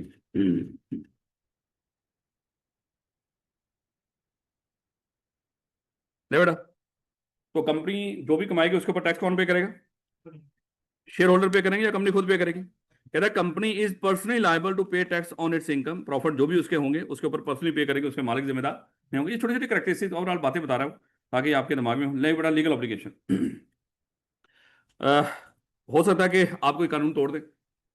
अगर रास्ते में आप और आपके दोस्त अपनी अलग अलग बाइक्स पे आ रहे थे, आपने हेलमेट नहीं पहना हुआ था, आपके दोस्त ने हेलमेट पहना हुआ था, तो रोक लिया, लेकिन रोका आपका दोस्त भी गया साथ, हालांकि उसने तो हेलमेट पहना हुआ था, वैसे ही चले रुक गया वो, कि दोस्त के साथ क्या होने लगा। तो आपको उन्होंने 2,000 का चालान कर दिया। तो मेरे अच्छे मुझे ये बताएं कि ये जो 2,000 का चालान है, ये आप पे करेंगे, आपका दोस्त पे करेगा, या दोनों मिलकर पे करेंगे? आपने कानून तोड़ा है ना, आपके दोस्त ने थोड़ी तोड़ा है। तो पे भी कौन करेगा? जैसे मैं और दो साहब दोनों गए ये ड्राइविंग लाइसेंस के लिए अप्लाई करने के लिए, दो साहब पास हो गए, मैं फेल हो गया है, क्योंकि मैंने वो बैंड नहीं लगाया, उन्होंने मुझे 16 दिन का टाइम दे दिया। अब ये थोड़ी हो सकता था कि वो कहेंगे ये क्योंकि आप दोनों लोग इकट्ठे आए हो, ये राणा फेल हो गया तो दो भी फेल हो गए, ऐसा थोड़ी होना था। तो हर बंदा अपने मामला के लिए खुद जिम्मेदार है। हालांकि वहां पे मैं भी भुगता उतनी देर बैठा रहा जब तक दो साहब का नहीं वो काम हुआ सारा कुछ, उनके सारी जो भी मामला वो सारे अपने साथ वो सारा प्रोसेस करवाए। लेकिन मेरे बच्चे होता यही है कि जो बंदा कानून तोड़ेगा वही उसको भुगतेगा। जैसे अल्लाह माफ करे कि आप में से कोई ऐसा बंदा होगा जो पीटीआई का हो घर में, तो 9 मई के वाकये में उसी को उठाया होगा ना, बाकियों को तंग तो नहीं किया होगा। लेकिन ये पाकिस्तान है, ये आम पाकिस्तानियों के साथ उनके घरों को, उनकी माओ बहनों को, उनके छोटे बहन भाइयों को, उनके बच्चों को, किसी को नहीं छोड़। इस मामले में मेरे बच्चे यहाँ पे कानून बिल्कुल खामोश हो, क्योंकि ये आप लोगों का मामला है और वो रियासत के जाबर लोग हैं। हाँ, लेकिन यहाँ पे जब इनकी बारी आएगी तो वहां पे वही जिम्मेदार है। इनका कोई मान लो कि मकसूद चपड़ासी, कोई फलूदे वाला, वही जिम्मेदार है। पैसा अच्छा, इनके चपड़ासी के कौन से अरबों पैसे निकले, कहते हैं चपड़ासी जाने आप जाने, हमें क्या, हमारा चपड़ासी ही है ना। तो ये थोड़ी है कि वो तो उसको उसकी सजा दे, वो बेचारा हार्ट अटैक से ही मर गया। तो कहने का मतलब, वो कहना कि मैंने भी नहीं पता कि मेरे अकाउंट 4 रुपये हैं। तो खैर कहने का मतलब, कहता कि if a company breaks the law, अच्छा कंपनी कानून तोड़ सकती है? भाई बिल्कुल आम इंसानों की तरह इंसान है, बिल्कुल कानून तोड़ सकती है। नेस्ले, मैं अक्सर बताया करता हूँ, इसका एक मिल्क प्रोडक्ट है लैक्टोजिन। तो उसको किसी छोटे बच्चे ने उसको कंज्यूम किया, वालदैन ने उसको पिलाया, तो उसकी डेथ होगी बच्चे के बेचारे। तो उसके बाद किसी की हिम्मत नहीं पड़ रही थी कि वो नेस्ले के ऊपर केस करे। लेकिन इमरान खान का भांजा जो वो जेल में है, क्या नाम है उसका, हसान हसान न्याजी, उसने वो केस लड़ा उन वालदैन का, और वो केस जीता। किसी मीडिया में किसी ने कोई उसका चर्चा नहीं किया कि नेस्ले वो केस हारी। तो कहने का मतलब कि ये केस किसके ऊपर हुआ था? नेस्ले के ऊपर हुआ था। ये नहीं कि अगर मान लो कि उसके जो मालिक हैं, उसके डायरेक्टर हैं, उसके शेयर होल्डर हैं, या फलाने उसके कोई और कंपनी का सीएफओ या सीईओ कोई भी हो, उसके ऊपर नहीं। केस किसके ऊपर हुआ था? नेस्ले के ऊपर। तो नेस्ले वो केस हारी। कहने का मतलब कि कहता है if company breaks the law it is usually the company itself that is liable. Usually, अच्छा लफ्ज यहां पे ही उसने ये नहीं लिखा it is always the company itself that is liable, क्योंकि फर्क पड़ जाना था अल्फाजों से। लॉ के अंदर हर लफ्ज का मतलब होता है। कहता है कि नॉर्मली तो यही होता है, अगर कोई कंपनी गैर कानूनी काम करेगी तो जिम्मेदार भी कौन होगी? कंपनी खुद ही होगी। कंपनी टैक्स एवेजन कर रही है, भाई इसके मालकों को इससे क्या लेना देना। हाँ, याद करें अच्छा, आप में से कुछ बच्चों ने बीलो पढ़ा हुआ ना, हाथ खड़ा करो जिन्होंने बीलो पढ़ा हुआ। याद है वहां पे हमने मनी लॉन्ड्रिंग डिस्कस किया था, और मनी लॉन्ड्रिंग के अंदर हमने डिस्कस किया था, एक तो जो इंडिविजुअल थे, नेचुरल पर्सन थे, उनकी सजा पड़ी थी हमने कि उनको 10 साल तक कैद हो सकती है, उनको 25 मिलियन तक फाइन हो सकता है, इस तरह की बातें कराओ, उसकी सारी प्रॉपर्टी जब्त कर ली जाएगी। फिर वहीं पे आपने जो आर्टिफिशियल पर्सन था कंपनी थी उसकी सजा भी पड़ी थी कि उसको 100 मिलियन तक फाइन हो, ये बात याद है कि नहीं? और अगर ये साबित हो गया कि कंपनी ने जो मनी लॉन्ड्रिंग की है उसमें कंपनी के बनाने चलाने वाले भी इन्वॉल्व हैं, तो उनको इंसानों वाली सजा मिलेगी। यानी कि मोस्टली कंपनी अगर गलत करे तो कंपनी जिम्मेदार है, लेकिन अगर साबित हो जाए कि कुछ लोगों ने गलत इरादे से कंपनी बनाई थी ताकि इस कंपनी से करना ही हमने 2 नंबर काम, यानी कि मैं चर्च बेचना चाह रहा हूं, मैं कह रहा हूं खुद बेचूंगा तो काम खराब हो जाएगा, ऐसा करता हूं मैं कंपनी बना देता हूं, कंपनी जाने उसका काम जाने, कंपनी मुझसे लेता पर्सन बन जाएगी, उसके जरिए मैं चर्च बेचता हूं। ये तो मेरा इरादा ही गलत था। और जैसे ही साबित हो गया कि राणा साहब ने गलत नीयत से ये कंपनी बनाई थी, तो फिर मेरे बच्चे कानून उस कंपनी को साइड पे करेगा, उसको तो वाइंड अप करेगा ही करेगा, और पीछे से किसको पकड़ेगा? उस बंदे को जिस राणा राणा राणा फड़ा दो, अजय सिलेबस शुरू होया तुम्हारा, तो किसको पकड़ेगा? राणे। बात समझ आ रही है कि नहीं? कह रहा है देयर आर सर्कमस्टांसेस, इसका मतलब कुछ हालात ऐसे होते हैं in which the owners or its officers mainly director may be personally liable. यानी कि कुछ ऐसे हालात, ये नहीं कि हमेशा ही कंपनी जिम्मेदार होगी, कहता है यूजुअली कंपनी जिम्मेदार होगी। अब देखो इसके ऊपर एमसीक्यूज बना देगा कि बताओ अगर कंपनी कानून तोड़े तो company will always be liable, usually liable, उसका करेगा ना। अब आप कहेंगे इन्नी गवर्नर तो मैं पढ़े ही नहीं, तो अब कहीं किताब मिलेगी वहां पे ये लफ्ज देखने के लिए? तो अभी टाइम है मेरे बच्चे, यहीं पे देखे जाना। तो कंपनी क्या होगी? यूजुअली कंपनी लायबल होगी। लेकिन मेरे बच्चे ऐसे हालात हो सकते हैं जहां पे कंपनी के मालिक वगैरह भी जिम्मेदार हो सकते हैं, और मालिक या डायरेक्टर्स की बात हुई है, मेनली डायरेक्टर्स, इनके छोटे लोगों को बेचारों को नहीं पकड़ा जाएगा। अगर कुछ कंपनी ने गैर कानूनी काम किया तो मोस्टली मालिक और उसके डायरेक्टर कुछ हालात में, और उन हालात में से एक हालात आप पढ़ के आए हो वो मनी लॉन्ड्रिंग का है, और वो अभी भी आपके सिलेबस में है, वो डिलीट नहीं किया उन्होंने, अभी भी पढ़ेंगे हम जाके वहां पे, क्योंकि चैप्टर नंबर मेरा ख्याल है कि 16 था, 17-18 डिलीट हुए, तो 16 अभी भी है। याद रखोगे इस बात? तो बेटा ये जितनी भी करेक्टरिस्टिक्स थी ये आपकी पूरी होगी। अब आगे का बड़ा अहम कॉन्सेप्ट हम डिस्कस करने जा रहे हैं, ये किताब दीजिएगा। कोई नियम कि जिसमें कंपनी तो अभी मैंने बताया तो है नेस्ले ने क्या किया है, कोई ऐसी प्रोडक्ट बेतहाशा होते हैं यार। कोई कंपनी एजीएम करवानी होती है, एजीएम नहीं करवाती हैं। इसी तरह हमारे उसमें अभी आ जाएगा एसोसिएशन नॉट फॉर प्रॉफिट, उस एसोसिएशन नॉट फॉर प्रॉफिट बड़े इस तरह के काम करेगी, एक लंबी चौड़ी लिस्टें आ जानी, अभी परेशान है ना हो, बथेरे लाओ। अब अगर आप कह रहे हैं कि पाकिस्तान ने केड़ी कंपनी कानून तोड़ेगी? एक कंपनी ने कानून तोड़ा, उसका कहीं पता चला आपको कि नेस्ले ने ये काम किया था? बेटा इन हमारे यहाँ पे जो मीडिया है, हमारे यहाँ पे कानून बनाने वाले, उन सबको तो कंपनियां पालती हैं, तो यहाँ पे खिलाफ ला के काम साइड पे होता है। ये सारी उसके बाद उनको प्रोडक्ट तो चल रहा है। तो सारा कुछ ही है ना, केस आ रही, मतलब कोई फाइन फाइन हुआ ना उनके ऊपर, कंपनी को फांसी देनी है। और पाकिस्तान में वैसे हो भी सकता है।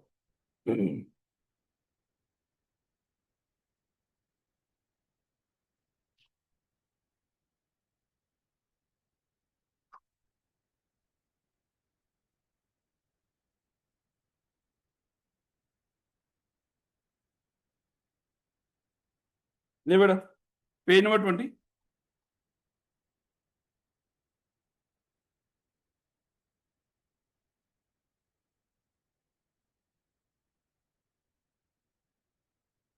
पेज नंबर 20 के ऊपर लास्ट के ऊपर एक टॉपिक दिया हुआ,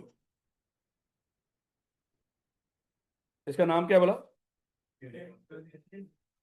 नहीं नहीं, इससे ऊपर मादर, effect of registration of a company लिखा हुआ 5.5, effect of registration of a company. ये हम जाके पढ़ेंगे, इसी चैप्टर का तकरीबन कोई सेकंड लास्ट टॉपिक है ये, effect of registration of a company. अच्छा, कॉन्सिक्वेंसेस को भी इफेक्ट कह सकते हैं, कॉन्सिक्वेंसेस को भी इफेक्ट कह सकते हैं। इफेक्ट ऑफ सेपरेट पर्सनैलिटी, अभी क्या पढ़ने जा रहे हो? इफेक्ट ऑफ सेपरेट पर्सनैलिटी, यानी कि कंपनी, अब इन दोनों में थोड़ा सा फर्क हो, जब पेपर में पूछे तो मेरे बच्चों को थोड़ा सा इसको पहचानना है हमने, कि effect of registration of a company पूछा है या इफेक्ट ऑफ सेपरेट पर्सनैलिटी पूछा है। हो सकता है वो वहां पे लफ्ज लिख दे consequences of registration of a company बताओ, हो सकता है ना इस तरह का मामला कि जब कंपनी रजिस्टर्ड हो तो उसके कॉन्सिक्वेंसेस बताओ। अब क्या होगा, उसी इफेक्ट की जगह पे वो लफ्ज क्या लिख दे? कॉन्सिक्वेंसेस, तो फिर तो वो टॉपिक इससे जाके मैच हो जाएगा।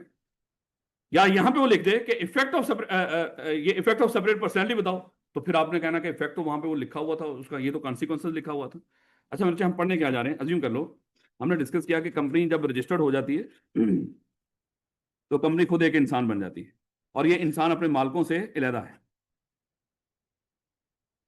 दोबारा से, जब कंपनी रजिस्टर्ड हो गई, वो जो आखिरी टॉपिक है पेज नंबर 20 के ऊपर, वो बताएगा इस चीज को कि जब हम कंपनी रजिस्टर्ड करवा लेते हैं इसका ओवरऑल इफेक्ट क्या होता है। ओवरऑल ओवरऑल पूरी कंपनी को रजिस्टर करवाने का ओवरऑल इफेक्ट क्या होता है, इससे अब क्या होगा, क्या कंसिक्वेंसेस होंगे कंपनी को रजिस्टर करवाने। अब ये जो टॉपिक है ना, इसमें सिर्फ एक चीज हमने डिस्कस करनी है। हम पढ़ेंगे कि कंपनी जब रजिस्टर्ड हो जाती है तो कंपनी अपने मालिकों से अलहदा कर दी जाती है, अलहदा इंसान बन जाती है।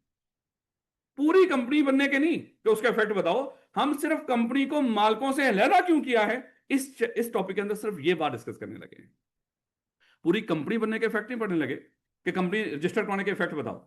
हम क्या पढ़ने लगे हैं बोला, कंपनी को हमने सर मालिकों से, आप ये खेच देते हो ना सर लाइनें बीच में कि कंपनी जिस दिन रजिस्टर्ड हुई तो कंपनी अपने मालिकों से अलहदा पर्सन बन गई। सर ये जो लफ्ज बोलते हैं ना अलहदा पर्सन बन गई, इसका क्या मतलब है, इसका क्या इफेक्ट है, ये क्यों हुआ है, हमने इस कंपनी को अपने मालिकों से अलहदा क्यों किया है।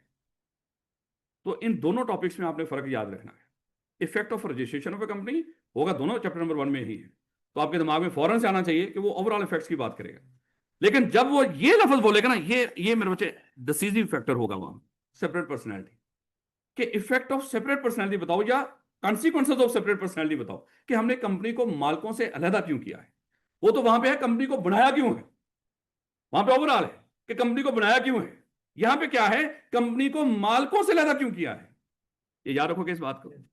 आप क्या पढ़ने जा रहे हो, कॉन्सिक्वेंसेज ऑफ सेपरेट पर्सनैलिटी, यानी कि हमने कंपनी को मालिकों से अलहदा पर्सनैलिटी क्यों गर्दाना है। हमने क्यों कहा कि कंपनी मालिकों से अलहदा पर्सन है, हमने दोनों को इकट्ठा सेम क्यों नहीं रखा। जैसे सोल ट्रेडर में मालिक और कारोबार में कोई फर्क नहीं होता, कारोबार वहां पे सेपरेट पर्सनैलिटी नहीं होता। इसी तरह पार्टनरशिप के अंदर जो कारोबार है वो मालिकों से सेपरेट पर्सन नहीं होता, लेकिन कंपनी में मालिकों से सेपरेट कर दिया हमने। वो क्यों किया है, तो मेरे बच्चे सिर्फ अलहदा पर्सन बनाने के हम कॉन्सिक्वेंसेज पढ़ने जा रहे हैं, जो 3 हैं। 3 वजूहात हैं कंपनी को मालिकों से अलहदा करने की। सबसे पहले मेरे बच्चे जो सबसे पहली वजह है वो ये है कि हम चाहते थे कि कंपनी के जो मालिक हैं उनकी लायबिलिटी कैसी हो जाए, लिमिटेड। हम इनकी लायबिलिटी लिमिटेड करना चाह रहे थे, जो कि पार्टनरशिप और सोल ट्रेडर में नहीं होती थी। क्यों नहीं होती थी, क्योंकि वहां पे कारोबार और मालिक अलग अलग थे ही नहीं। जब मालिक अलग थे ही नहीं कारोबार से और कारोबार अलग से इंसान था ही नहीं, तो इसलिए कारोबार की जितनी भी लायबिलिटीज हुआ करती थी उसके लिए कौन जिम्मेदार हुआ करता था, मालिक खुद जिम्मेदार हुआ करता। लेकिन यहाँ पे अगर यहाँ पर भी कंपनी और मालिक दोनों सेम होते तो मालिकों की लायबिलिटी तो फिर उसी तरह सोल ट्रेडर पार्टनरशिप की तरह कैसी होनी थी, अनलिमिटेड। क्योंकि कारोबार ना पर्सन होना था, ना ही वो पर्सन अपने मामलात के लिए जिम्मेदार होना था। तो सबसे पहली जो वजह थी, अगर ये अलहदा पर्सन ना बनती कंपनी, इंसान ना बनती, तो कभी भी ये जो लिमिटेड लायबिलिटी वाला कॉन्सेप्ट आना ही नहीं था बीच।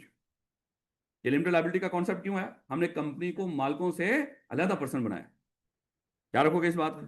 अब मेरे बच्चे देखो, लिमिटेड मैंने कहा था ये नहीं कि लायबिलिटी है ही नहीं, लायबिलिटी है लेकिन लिमिटेड कितना। जब ये अभी आज डिस्कस करेंगे, जब ये कंपनी बनाते हैं तो कंपनी बनाते वक्त कुछ पैसा वहां पे शेयर्स खरीदते हैं। मान लो कि एक बंदे ने 10 रुपए का एक शेयर है, उसने एक शेयर खरीदा है 10 रुपए का, उसने 10 रुपए लगाया इस कंपनी में। कल ये कंपनी डूब गई तो उसका 10 रुपए साथ लेकर डूबेगी, ये कंपनी वापस नहीं करती। और ये कभी जिंदगी में कंपनी के वापस नहीं होता पैसा। जो शेयर्स खरीदते हैं, ये कंपनी जब खत्म होगी तो पैसा वापस हो सकता है, वो भी शेयर्स का नहीं, एसेट्स। जो कंपनी शेयर्स देती है वो कभी भी पैसा वापस नहीं करती, मरने के बाद भी वापस नहीं करती। मरने के बाद भी क्या वापस होगा, एसेट्स वापस होंगे, अगर वो भी बच गए लायबिलिटी पे करने के बाद। हाँ, एक एक होंगे एक तरह के शेयर्स, उनका पैसा वापस हुआ करेगा, वो प्रेफरेंस शेयर्स होंगे। प्रेफरेंस शेयर्स की भी 2 टाइप्स हुआ करेंगे, ऑर्डिनरी प्रेफरेंस, पढ़ेंगे आगे जाके। याद रखोगे इस बात को। तो मेरे अच्छे, ये जो मालिक हैं, ये मालिक बनते ही कैसे हैं, शेयर्स खरीद के। और जो शेयर्स खरीद के इन्होंने पैसा दे दिया कंपनी को, कंपनी कभी भी वापस नहीं करती। हाँ, ये आप कहेंगे नहीं नहीं सर कैसी बात कर रहे हो, शायद आपके भी थोड़े से कॉन्सेप्ट वीक हैं, ये तो बिक रहे होते हैं आगे जाओ भाई, आगे जिसको मर्जी बेच लो।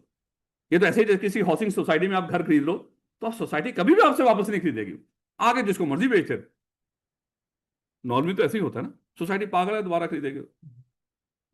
हाँ, जैसे मर्जी किसी को बेचते रहो। बात समझा रही है थोड़ी बहुत। लोड़ा, हमने कंपनी को मालिकों से अलहदा क्यों किया है, सबसे पहली वजह क्या थी, ताकि मालिकों की लायबिलिटी कैसी हो जाए, लिमिटेड। और लिमिटेड किस हद तक होती है बोला, जितने को उन्होंने उस कंपनी के शेयर्स खरीदे होंगे। अगर कंपनी डूब जाए तो वो पैसा डूबेगा, लेकिन उसके बाद भी अगर कंपनी के सर पे कोई लॉसेस हो तो उसके लिए मालिक जिम्मेदार, क्योंकि अलहदा इंसान थी, वो अपने मामला खुद। याद रखोगे मेरे से, सबसे पहले कंपनी को इसलिए हमने सेपरेट कर दिया। अब दूसरी वजह, हमने कंपनी को इसलिए भी सेपरेट किया कि कंपनी की जो ऑनरशिप है मलकियत और जो कंपनी की मैनेजमेंट है चलाने के मामला, ये दोनों क्या हो जाए आपस में अलग अलग हो। अगर कंपनी अलहदा इंसान ना बनती, जैसे अगर हम बात करें, अज्यूम कर लो ये सीएफई एक पार्टनरशिप है और ये है भी, लेकिन मैं आपको समझाने की बात करता हूं। अज्यूम कर लो कि हम सब लोग सीएफई के पार्टनर हैं, सीएफई कारोबार है और हम सब लोग इसके पार्टनर हैं। मुझे बताओ क्या पार्टनरशिप के अंदर सेपरेट पर्सन होता है कारोबार? सेपरेट पर्सन नहीं ना होता। जब पार्टनर पार्टनरशिप बिजनेस को मैनेज कर रहा होता है, चाहे वो अपना नाम डायरेक्टर रख ले, चाहे अपना नाम प्रिंसिपल रख ले, चाहे अपना नाम स्पॉन्सर रख ले, चाहे कोई मैनेजर रख ले, वो रहेगा मालिक। वो ओहदे कंसिडर ही नहीं किया जाता। याद रखोगे, क्योंकि यहां पे ओहदे की कोई औकात नहीं है। अगर मालिक हो तो मालिक ही हो, और अगर मैनेज कर रहे हो तो मालिक के तौर पे ही मैनेज कर रहे हो आप। किसी डायरेक्टर, किसी पार्टनर, चलो पार्टनर तो उधारी मालिक ही होते हैं। अज्यूम कर लो मैं यहाँ पे पार्टनर, अज्यूम समझाने की बात कर रहा हूं, मैं डायरेक्टर भी हूं, मेरे इस डायरेक्टर के ओहदे की कोई औकात नहीं, यह भी अलामती तौर पे रखा हुआ। अगर मैं सीएफई को मैनेज कर रहा हूं और पार्टनर भी हूं, तो मैं मालिक के तौर पे ही मैनेज कर। याद रखोगे इस बात, क्योंकि देखो सीएफई मालिकों से ज्यादा है ही नहीं। ये कभी भी मालिक से, आप कैसे, कल मैं कह दूं कि मैं तो सीएफई में था लेकिन मैं डायरेक्टर के तौर पे था, वो काम कर रहा था, फलाना कर रहा था, वो कहेंगे सर यहाँ पे इस तरह क्या ये सीएफई मालिकों से ज्यादा था? अगर सीएफई मालिकों से ज्यादा होता, फिर मालिक किसी और ओहदे से आके इसको वो कर सकते थे। जब ये मालिकों से पहले ही ज्यादा नहीं हुआ, तो फिर मालिक किसी और ओहदे से कैसे इसको मैनेज कर सकते हैं? जब भी कोई मालिक कोई सोल ट्रेडर या पार्टनरशिप को मैनेज करेगा, मालिक के तौर पे ही मैनेज करेगा। नहीं ना समझ आ रही है? ओहदे जो मर्जी रख लो, लेकिन कंपनी में ऐसा नहीं हुआ, क्योंकि कंपनी में हम मालिकों को लहदा करना चाह रहे थे। तो कंपनी कहता कि जब कंपनी को हमने मालिकों से इसलिए भी लहदा किया कि ऑनरशिप जो शेयर होल्डिंग है उनकी, वो मामला लहदा हो जाए। अगर वो कंपनी को मैनेज करना चाहते हैं एज ए डायरेक्टर, तो वो उनका लहदा होता होना चाहिए। अगर कंपनी के मालिक कंपनी चला रहे होते हैं, कल अगर कंपनी में कुछ गलत हो भी जाए, तो याद रखना कि कंपनी के मालिक जिम्मेदार नहीं होते। आप कहेंगे नहीं नहीं सर, वो मालिक ही तो चला रहे थे, क्योंकि मालिक को चलाने के लिए उसको एक अलहदा ओहदा मिल गया था। क्योंकि यहां पे मालिक अलहदा थी, कंपनी अलहदा। जब वो कंपनी को चलाने के लिए आए तो एक ओहदा लेकर आए, एज मालिक नहीं आए, ऐसे मालिक चला नहीं सकते थे। वो अपने साथ सिर्फ एक ओहदा लेकर आए थे, मैनेजमेंट का, डायरेक्टर का। वो ओहदे से उस कंपनी को मैनेज कर रहे थे। कंपनी फिर भी अपने मालिकों से क्या थी? अलहदा ही थी। क्योंकि यहाँ पे तरीका ढूंढ गया ना, ये तगड़े लोगों ने बनाया हुआ है ना सारा कुछ, ताकि उनके घर बार पे आंच ना आए। ये मेरी और आपकी थोड़ी सोच हो सकती है इस तरह की। ये तो पैसे वाले की कमाल थी ना सारी, उसने कानून बनवा दिए इस तरह के। शायद अगर हकीकत में वैसे देखा जाता, तो शरई तौर पे भी देखा जाता, तो शायद इसमें भी कुछ कमियां पेशियां हो सकती हैं। लेकिन कभी उसकी डिटेल में कभी कोई गया ही नहीं, किसी ने झांकने की कोशिश ही नहीं की होगी। ये ऐसे थोड़ी हो सकता। यार ये क्या है, इनके मालिक जिम्मेदार ही नहीं। कोई कारोबार हो रहा है, उसमें वो कंपनी बना के कर रहा है, वो मालिक उसमें जिम्मेदार है। जबकि ऐसा तो नहीं होना चाहिए था, मालिक तो खुद जिम्मेदार होना चाहिए था। अब कुछ किसी को नुकसान कर रहे हो तो, लेकिन उन्होंने कह दिया कि अच्छा शरई तौर पे भी यही है ना कि इंसान कोई कुछ कुछ करेगा तो खुद उसके लिए जिम्मेदार होगा, जारी बात है। उन्होंने कहा कि हमने इस कारोबार को इंसान बनाया, रोड़ा ही मुका। वो अजीबो गरीब खलवाट हुआ है यहाँ पे, अगर थोड़ी सी गौर की जाए। लेकिन खैर वापस आओ। नहीं बेटा, ये बेशर्मों ने, ये जो मालदार लोग थे, इन्होंने कारोबार को लहदा भी करना था, चलाना भी खुद था। इसलिए उन्होंने क्या कर दिया, उन्होंने कंपनी को लहदा इंसान भी बना दिया, और उनको कहा कि जब चलाने के लिए मालिक आएंगे तो मालिक के तौर पे नहीं आएंगे, वो कैसे आएंगे? As a director. तो इसलिए भी कंपनी को मालिकों से अलहदा किया, ताकि ऑनरशिप अलहदा हो जाए और मैनेजमेंट अलहदा हो जाए। तो जब वही ऑनर कंपनी की सरहद में दाखिल हुए मैनेज करने के लिए, क्या बन गए? डायरेक्टर। वो मालिक नहीं होते वहां पे, याद रखिए। हाँ, मालिक के तौर पे एंटर हो सकते हैं, वो फिर जनरल मीटिंग वगैरह अटेंड करने आते हैं सिर्फ, और उनकी कोई मुदाखलत नहीं होती। हम पढ़ेंगे आगे जाके 100% कंपनी डायरेक्टर के कंट्रोल में होती। 100% मतलब सारे फैसले उन्होंने ही करने हैं। हाँ, अगर उनसे तकलीफ है तो उनको हटा दो। हाँ, मुझे एक चीज बताओ, शहबाज शरीफ ने अभी इसराइल को एक्सेप्ट कर लिया, क्या आपसे पूछा है? आपको पता है कि ये पाकिस्तान में एक कंपनी की तरह समझो, आप उसके मेंबर हो, शेयर होल्डर हो। आपने मैनेज करने के लिए किसको दिया था? शहबाज शरीफ को। हैं? तो वो 100% अपने हाथ में लेकर बैठा, वो आपसे कुछ पूछता है? लेकिन उसके हाथ में भी कुछ नहीं है बेचारे के, वो आपसे क्या पूछेगा? लेकिन हम वापस आए, लो बेटा हम पढ़ क्या रहे बोला, कंसिक्वेंसेस ऑफ सेपरेट पर्सनैलिटी। कि सर हमने कंपनी को मालिकों से अलहदा क्यों किया? देखो कंपनी क्यों बढ़ाई है वो नहीं पढ़ रहे, वो आगे जाके पढ़ेंगे।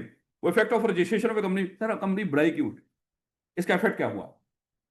लेकिन यहां पे क्या पढ़ रहे हैं, कंपनी को मालिकों से अलहदा क्यों किया है, सिर्फ ये बात पढ़ रहे हैं, क्यों अलहदा किया बोला, ताकि लायबिलिटी लिमिटेड हो जाए। अगर अलहदा ना होता, जैसे पार्टनरशिप और सोल ट्रेडर में नहीं होता, तो लिमिटेड लायबिलिटी भी नहीं होती वहां। दूसरा क्या चाहते थे हम, कि ऑनरशिप और मैनेजमेंट भी अलहदा हो जाए। अगर ऑनर मैनेज भी करना चाहते हो तो फिर भी ये दोनों में फर्क हो कानूनी तौर पे, ये तभी पॉसिबल था अगर वो उसको अलहदा इंसान बनाते। सोल ट्रेडर और पार्टनरशिप में मैंने आपको बता दिया, अगर मैं अपना कारोबार शुरू करता हूं, मैं मालिक उसका सोल ट्रेडर के तौर पे, मैं वहां पे डायरेक्टर के तौर पे मैनेज करता हूं, तो इस डायरेक्टर की कोई हैसियत नहीं वहां पे, मैं मालिक ही हूं। याद रखोगे इस बात को। मैं ये नहीं कहूंगा कल ये तो अलहदा कारोबार है, वो कहेगा कितने अलहदा, ये होता ही नहीं अलहदा मालिक से। यानी कि वो ऐसे ही है जैसे हमारे जिस्म पे मांस है, सोल ट्रेडर और पार्टनरशिप में ऐसे होता है, ये कभी जुदा नहीं हो सकते अपनी हड्डियों से। लेकिन माशाल्लाह कंपनी एदा मांस पता नहीं कितने हड्डियां कितने। तो बेटा तीसरी वाली, ये भी एक वजह थी, ये मेरा ख्याल है कि सबसे ज्यादा अच्छी वजह तो ये थी, ये तीसरी वाली। इन्होंने दो पहली तो निकाली अपने लिए, ये तीसरी बड़ी जबरदस्त है। वो ये है कि परपेचुअल सक्सेशन। परपेचुअल सक्सेशन का मतलब क्या है, कि कंपनी बनाने वाले अलहदा हैं, कंपनी खुद एक अलहदा इंसान है। अगर बनाने वाले मर जाएं, या अपने सारे शेयर किसी और को सेल कर दें, या किसी को गिफ्ट कर दें, या ये सारे के सारे इंसॉल्वेंट हो जाएं, इससे कोई फर्क नहीं पड़ता, कंपनी की सेहत पे कोई थोड़ा असर पड़ेगा। अगर हम सब लोग मान लो कंपनी बना के बैठे हुए हैं, हम सब लोग ही इंसॉल्वेंट हो गए, अल्लाह माफ करे मैं पहला वाला नहीं बोला, हम सब लोग इंसॉल्वेंट हो गए, हम सब लोगों ने अपने शेयर सेल कर दिए, हम सब लोगों ने किसी को गिफ्ट कर दिए, अल्लाह माफ करे मरना तो हमने है ही नहीं ना, तो इसलिए मैं वो लफ्ज बोलूंगा नहीं ऐसे कि बोल दूं अल्लाह माफ करे, मर भी तो सकता है। तो ये तो मेरे बच्चे हकीकत है। दुनिया में फिलहाल कुछ मजहबी मामलात के अलावा सबसे बड़ी हकीकत मौत है, जिसको कोई दुनिया की जितनी मर्जी बड़ी सुपर पावर हो, जो झुठला नहीं सकते इसको, हो ही नहीं सकता। तो और एक चीज दूसरी, यानी कि सबसे बड़ी हकीकत यह है, और दुनिया में रहने वाला हर बंदा इस सबसे बड़ी हकीकत का ही मेरे बच्चे इनकारी है। इनकारी मतलब उस तरह नहीं कह लो, यानी कि सबसे बड़ी उम्मीद जो हमारे दिलों में है ना, वो यही है कि हम मरेंगे नहीं कभी। यानी कि है भी यही कि मरना है, वो तो पक्की बात है, लेकिन हमारे दिल में हमेशा ये है कि हम कभी नहीं मरेंगे। क्योंकि अगर मेरे बच्चे हमें ये हो ना कि हमने मरना है, यकीन कर लो हमारे अमाल बड़े ही मुख्तलिफ, लेकिन ये क्यों मुख्तलिफ नहीं है, क्योंकि हमें यकीन है, हम बड़े अपने प्यारों को दफनाते हैं, लेकिन यकीन कर लो कि उस वक्त दफनाते वक्त भी हमारे दिमाग में चल रहा था कि इस बेचारे की किस्मत है कि ये चला गया, हमने तो यहीं पे रहना है, बस तेरी बेचारा, रो भी तो इसीलिए रहे होते हैं ना मेरे लिए, वह तू चला गया, मैंने तो जाना ही नहीं, तू मैंने इतने ही छड़ गया, तेनों किसे छड़ गया थे, तू भी जा रहे हैं। तो लेकिन बहरहाल मैं कह रहा हूँ कि सबसे बड़ी उम्मीद ही ये है, और इसी वजह से मेरे बच्चे ये जितने जुल्मों सितम है दुनिया के अंदर, सिर्फ इस वजह से कि हम लोगों ने तो जाना को नहीं, अब छोटी छोटी जमीनें हैं, छोटे बड़े इस तरह के टुकड़े हैं, चंद चंद एक एक मान लो कि एक किसी की दीवार है, एक किसी का वो खाल है, एक किसी का वो बन्ना है, फलाना है, उसकी वजह से बंदे मर रहे, क्योंकि मारने वाले को लग रहा है कि मैंने तो यहीं पे रहना है। तो ये अनफॉर्चुनेटली मौत मांगो ना, लेकिन कम से कम इसको झुठलाओ भी ना, ये भी ना दिमाग में लेकर आओ कि कभी मरना नहीं, क्योंकि मैं कह रहा हूँ वो जिंदगी बड़ी मुख्तलिफ होती है जिसके दिल में कभी मौत का डर ही ना हो। तो खैर ये जितने करप्ट लोग हैं, देखो इनकी मान लो कि बेचारों की टांगे कब्रों में है, लेकिन दिन रात करप्शन कर रहे हैं, दिन रात लोगों का, गरीबों का, बेचारों का खून चूस रहे हैं, क्योंकि उनको पता है कि अभी भी नहीं मरना, आखिरी लम्हे तक मरने वाले को ये होता है कि मैं अभी भी बच जाऊं, अनफॉर्चुनेटली। वापस आओ लेड़ा, अब डिस्कस क्या कर रहे थे कि कंपनी, बस आखिरी बात आज की होने लगी। देखो शुरू के अंदर कोई थोड़ा सा मैं टाइम ले लिया करता हूँ ताकि बेसिक सारी बनने, क्योंकि जो अल्फाज आगे यूज होने हैं ना वो सारे चैप्टर नंबर 1 में है, तो बेहतर है तो थोड़ा सा डिस्कस करके चलें। ओए चुप करे, चुप, अच्छा पीछे क्यों देखने, तुसी बोलने नशे जी, ले बेटा। तीसरा क्या पढ़ने लगे थे, परपेचुअल सक्सेशन।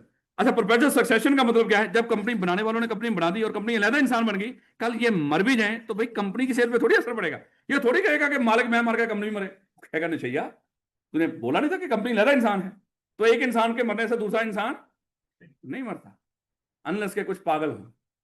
बात समझ आ रही है कि नहीं, वो भी पछताते ही होते हैं बाद में फिर अल्लाह माफ करे, लेकिन उस वक्त पछताने का फायदा भी क्या। लो बेटा, कहता है separate legal personality of companies have several consequences, यानी कि हमने कंपनी को जो सेपरेट लीगल पर्सनैलिटी बोला है अपने मालिकों से अलहदा, इसके कई कॉन्सिक्वेंसेस हैं, कई वजूहात हैं, सिर्फ अलहदा करने की मैं बार बार बोल रहा हूं, क्या लफ्ज पढ़ रहे हैं हम? कंपनी को मालिकों से अलहदा क्यों किया है? क्या वजह है? सबसे पहले ताकि मालिकों की लायबिलिटी कैसी हो जाए? लिमिटेड। ये तभी पॉसिबल था अगर कारोबार अलहदा इंसान होता। अगर ना होता तो मालिकों की लायबिलिटी कभी भी लिमिटेड। उसकी निशानी क्या है? सोल ट्रेडर और पार्टनर। वहां पे कारोबार अलहदा होता नहीं और ना ही उनकी लायबिलिटी लिमिटेड होती है। दूसरा, हम क्यों इस मालिकों से अलहदा किया? Separation of ownership from control, या फ्रॉम मैनेजमेंट कह लो या कंट्रोल कह लो, क्योंकि मैनेजमेंट डायरेक्टर्स के पास चली जाती है, मतलब चाहे मैनेजमेंट कह लो डायरेक्टर के पास चली गई, चाहे कंट्रोल कह लो, एक ही बात है। यानी कि कौन लोग मैनेज करेंगे, कंट्रोल किनके हाथ में हो। तो कहता कि इसलिए कंपनी को मालिकों से अलहदा किया कि मालिक अलहदा हो जाए और जो मैनेजमेंट और कंट्रोल है वो अलहदा हो जाए, यानी कि मेंबर्स एंड डायरेक्टर दोनों अलग अलग हो जाए। उस हर जगह जब कंपनी बन गई ना, चाहे सिंगल मेंबर है और वो कंपनी बना के बैठा हुआ है, वो मेंबर भी है वो डायरेक्टर भी है, उसके बावजूद वो दोनों अलग अलग है। मेंबर अलग है, डायरेक्टर अलग है। क्या रखोगे मेरे बच्चे? और तीसरी वजह क्या थी? Transfer of ownership and perpetual succession. अब देखो ना, ये मिस्टर ए और बी, ये दो शेयर होल्डर है, इन दोनों की डेथ होगी। अब मुझे बताओ कंपनी रहेगी कि नहीं? रहेगी ना। देखो यही तो हम पढ़ रहे हैं, कंपनी लेना इंसान है, इनके मरने से कंपनी का मरना बनता ही नहीं।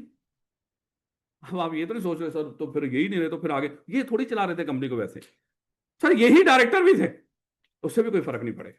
डायरेक्टर भी आगे पढ़ेंगे, कैजुअल वैकेंसी जब राइज हो जाए तो कितने दिनों में फिल कर ली जाती है, अगर इस तरह का मामला हो भी जाए। सर सारे ही मर गए ना यहाँ पे, तो कोई दिक्कत नहीं, नया इलेक्शन हो जाएगा।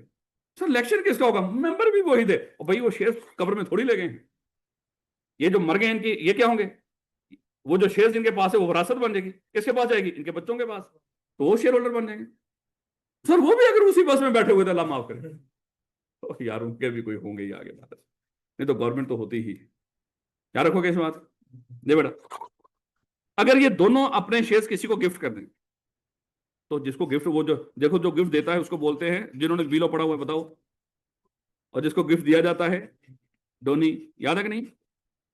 तो वो जो डोनी है वो शेयर होल्डर हो जाए। अगर ये लोग इंसॉल्वेंट हो जाए, ये पढ़ेंगे इंशाल्लाह इंसॉल्वेंट क्या होता है, कुछ लोगों को मोस्टली को तो पता है कि अगर अदालत इनको इंसॉल्वेंट डिक्लेयर कर दे तो जो इनके पास शेयर्स हैं ये किसके पास चले जाएंगे? इनके क्रेडिटर्स के पास। ये होता क्या है ये अभी पढ़ेंगे हम, ये इंसॉल्वेंट कैसे होता है और कैसे ये फैसला होता है और कैसे इनकी प्रॉपर्टी किसी और को ट्रांसफर होती है। अगर मैं इंसॉल्वेंट हो गया और अज्यूम कर लो कि मेरे पास एंग्रो के शेयर्स हैं, 500 शेयर्स हैं, मैं इंसॉल्वेंट हो गया, वो 500 शेयर्स भी मेरे पास प्रॉपर्टी थी, जो मेरा सारा कुछ प्रॉपर्टी मेरे क्रेडिटर में डिस्ट्रीब्यूट हो रहा होगा, तो 500 शेयर भी किसी क्रेडिटर के पास चले जाएंगे, वो शेयर होल्डर हो जाएगा। बात समझा रही थोड़ी सी? अभी वैसे ही, अभी ये बताया नहीं कॉन्सेप्ट, वैसे ही बता रहा हूं। तो चार तरीके से शेयर ट्रांसफर हो सकते हैं, या तो कोई मर जाए, या गिफ्ट कर दे, या इंसॉल्वेंट हो जाए, या वैसे ही सेल कर दे, तो शेयर ट्रांसफर हो जाएंगे। इससे कोई फर्क नहीं पड़ेगा, कंपनी की सेल पर कोई असर नहीं पड़ेगा, कंपनी चलती रहेगी, क्योंकि कंपनी ज्यादा इंसान है। कंपनी को जब तक खुद खत्म नहीं करेंगे बच्चे, कंपनी खत्म नहीं होगी। मालिकों के चेंज होने से कंपनी की सेल पे कोई असर नहीं पड़ता, क्योंकि वो लहदा इंसान थे। हाँ, लहदा इंसान ना होती जैसे soul trader partnership, soul trader में बंदा मर गया, कारोबार खत्म, यानी कि वो सोल ट्रेडर वाला वो जो ताल्लुक वो खत्म हो गया, जाहिर बात है बंदा ही था। पार्टनरशिप में एक भी पार्टनर मर जाए तो पार्टनरशिप खत्म। वो क्यों होती है वो भी हम डिस्कस करेंगे, जिन बच्चों ने नहीं पढ़ा वो। Transfer of ownership and perpetual succession, perpetual ये हम चाहते थे। एक वजह ये थी कि ट्रांसफर ऑफ ऑनरशिप हो जाए, यानी कि अगर कोई बंदा ना रहे तो उसकी जगह पे ऑनरशिप किसी और को ट्रांसफर हो जाए, लेकिन कंपनी अपनी जगह पे चलती रहे। मतलब सादा अल्फाज में उसने कहा कि परपेचुअल सक्सेशन हो जाए, मतलब ये नहीं तो कोई और होता है ना, परपेचुअल इन्वेंट्री जैसे होती है जो लगातार चेंज होती जाती है, तो इसी तरह यहाँ पे परपेचुअल ऑनरशिप है। अगर ये ऑनर नहीं होंगे तो इसकी जगह पे कोई और ऑनर आ जाएगा, लेकिन कंपनी अपनी जगह पे कायम रहेगी। ये तभी पॉसिबल हुआ जब हमने कंपनी को मालिकों से अलहदा कर दिया। अगर ना करते तो मालिक मरे तो कंपनी भी साथ ही खत्म हो जाती, और सोल्डेड और पार्टनरशिप की तरह। नहीं समझ आई? तो यहां तक मेरे बच्चों अच्छे तरीके से ये तीन अल्फाज बहुत इंपॉर्टेंट है, बड़ा बनाया एमसीक्यूज है। विच of the following is not a consequences of separate personality, तीन ये दे देगा, चौथा अपनी तरफ से कुछ लिख देगा। क्या वैसे सब्जेक्टिवली पूछ लेगा? पूछे हुए हैं पहले, क्या रखोगे इस बात को? तो यहां तक मेरे बच्चे जिनके पास अभी बुक नहीं है, खुदा के लिए वो बुक खरीद लें। ये हफ्ता तो थोड़ा सा स्लो रखेंगे, और शायद मैंने आपको बताया था इस हफ्ते जो सैटरडे की क्लास होगी शायद हम ऑफ कर दें, शायद, लेकिन बाकी भी टीचर से मशवरा करके फिर बताएंगे आपको, और आपसे भी मशवरा करेंगे। ये नहीं होगा कि क्योंकि अभी अभी आप घरों से आए हो, कौन सा घर जाना है? कोई सवाल हो तो कर लो मेरे बच्चे, कोई क्वेश्चन हो, कोई पूछना चाहते हो, और पूछ लिया अगर, मैं नहीं अगले दिन पूछूंगा आके उस बंदे से जिसने मुझसे सवाल किया। चले इंशाल्लाह कल मुलाकात होती है बेटा, बहुत शुक्रिया, थैंक यू। और आते रहा करो मेरे बच्चे, आपने इन्वेस्टमेंट किया यहाँ पे। देखते रहा करो, आपकी इन्वेस्टमेंट जाया तो नहीं हो रही। और नहीं तो बाहर से चक्कर लगा के चला जाया करो, क्लास हो रही है अंदर, क्योंकि मेरा पैसा लगा हुआ है इस क्लास के ऊपर, रुकनी नहीं चाहिए ये।